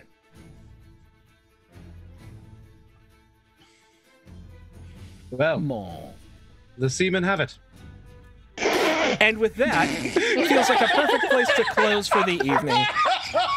I don't think you could end on a better note than the seamen have it. Our captain has been chosen. We've escaped the ship of death, been vaguely stranded now on an island somewhere north of where you were before. Wait, That so is- question, does this mean that Celeste is first mate? No, that's going to be Are up we to doing you it all. that way? Or... That's going to be up to you all. We'll work That's it gonna be out. up to you all. Yeah. Next time on Blood and Shackles, we'll figure out what the crew actually looks like, and we'll figure out what the hell is on this island, and it'll be fun. I have been your storyteller, game master, dungeon master, whatever. Sean, let's go around and get thoughts from the team on today and where else we can find you on the interwebs, starting with Smurf. Hi, everybody. I'm Smurf. You can find me on the internet at DSC_Smurf. Everywhere the internets are sold, I'm there doing stuff. Tonight was a lot of fun. I like the combat. I like doing stuff. I like proclaiming that I'm a knight to pirates. That certainly worked in my favor. I really liked finally being able to use Kelsatra's actual voice and not the other thing that was happening. I thought it was really cool and an interesting opportunity to kind of throw a curveball in there. I'm so excited that we actually got to play. I love this group so much. Oh, And I'm glad that Meg is here to play with us now. Yay! Where else can we find you? Dumpstack Charisma Monday and Tuesday, Silver RPG on Wednesdays. Come watch us play D&D all the time. Sweet! All right. Capchuck. Hey everybody, I am Capcheck, or at Captain J Cross on the Twitters, and oh my god, it was so wonderful to be back playing again. I have missed playing with you all so much, and Meg, it's so great to have you here now. Oh my god. But yeah, tonight was a lot of high adventure action, and then Sorry, chat. Hold on. damn right it's an unfair advantage. I've captained my name. But yeah, it was a hell of a lot of fun. It's fascinating where we've wound up, and it feels very out of the frying pan into the fire, and I love it. And I can't wait to see where we go from here. Sweet. Sorry, I totally got lost in the unfair advantage. Captain is in his name for a second. I thought that was really funny, actually. And as I promised you, there's going to be 4 to 6 episodes of directed play. And then you all have backstories with shit in them. And once you all are rescued or figure out a way off the island or die horribly, we'll figure out what the next story is from your backgrounds. Chris. What's up, everybody? The Chris Herzog on all social media, Judah Killer here on Twitch. It was awesome today.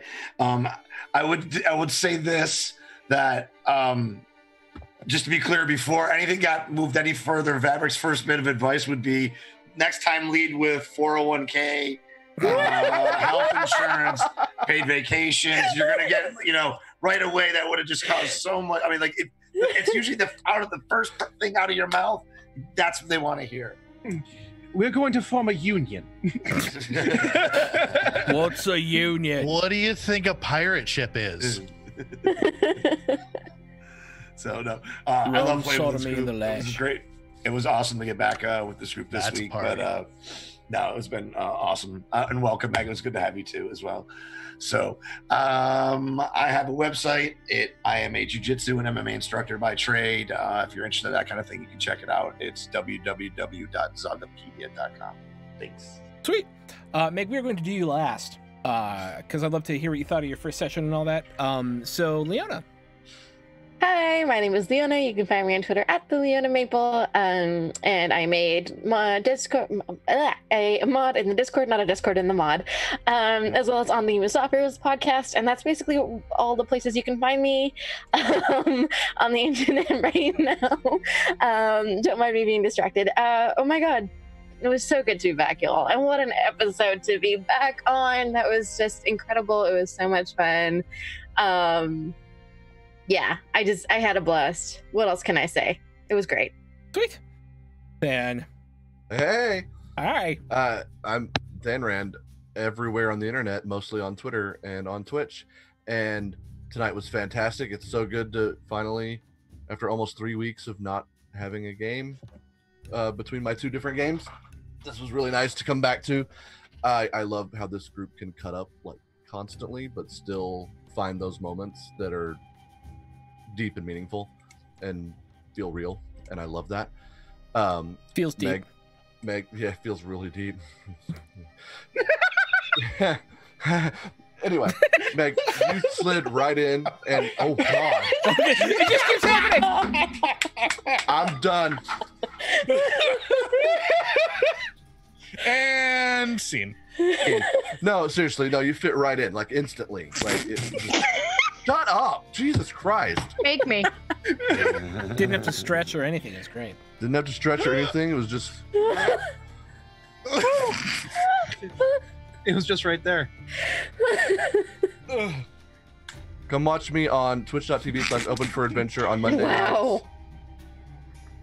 where I play an actual serious character that doesn't cut up constantly. It's weird.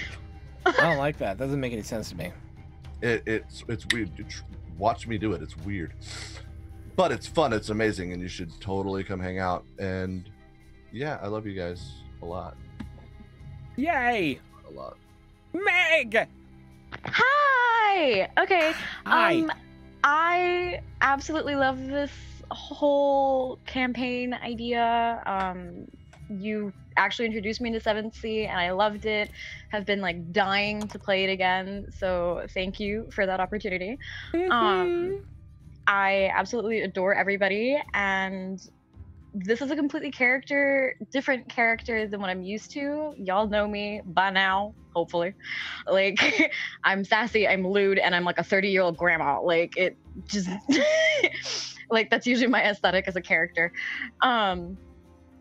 So yeah, playing somebody this young, playing somebody that's trying to figure things out is definitely different for me, and I'm really excited to show you guys who Eloisa is. And yeah, you can usually find me rambling off in the Welcome to the Party server. I deleted Twitter a while back, but you can also catch me in some of our other one-shots we've got.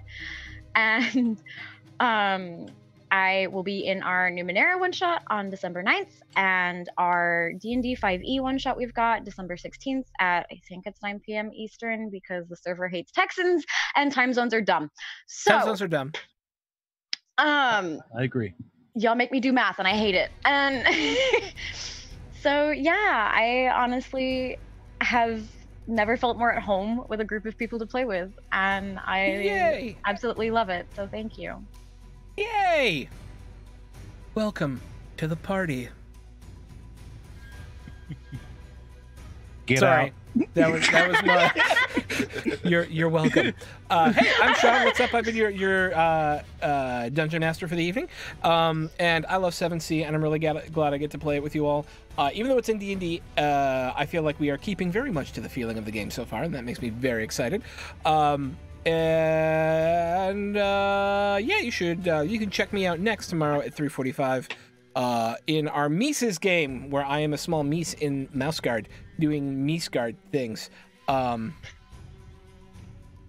then Sunday, I'm running low on fuel, and I need to eat, obviously.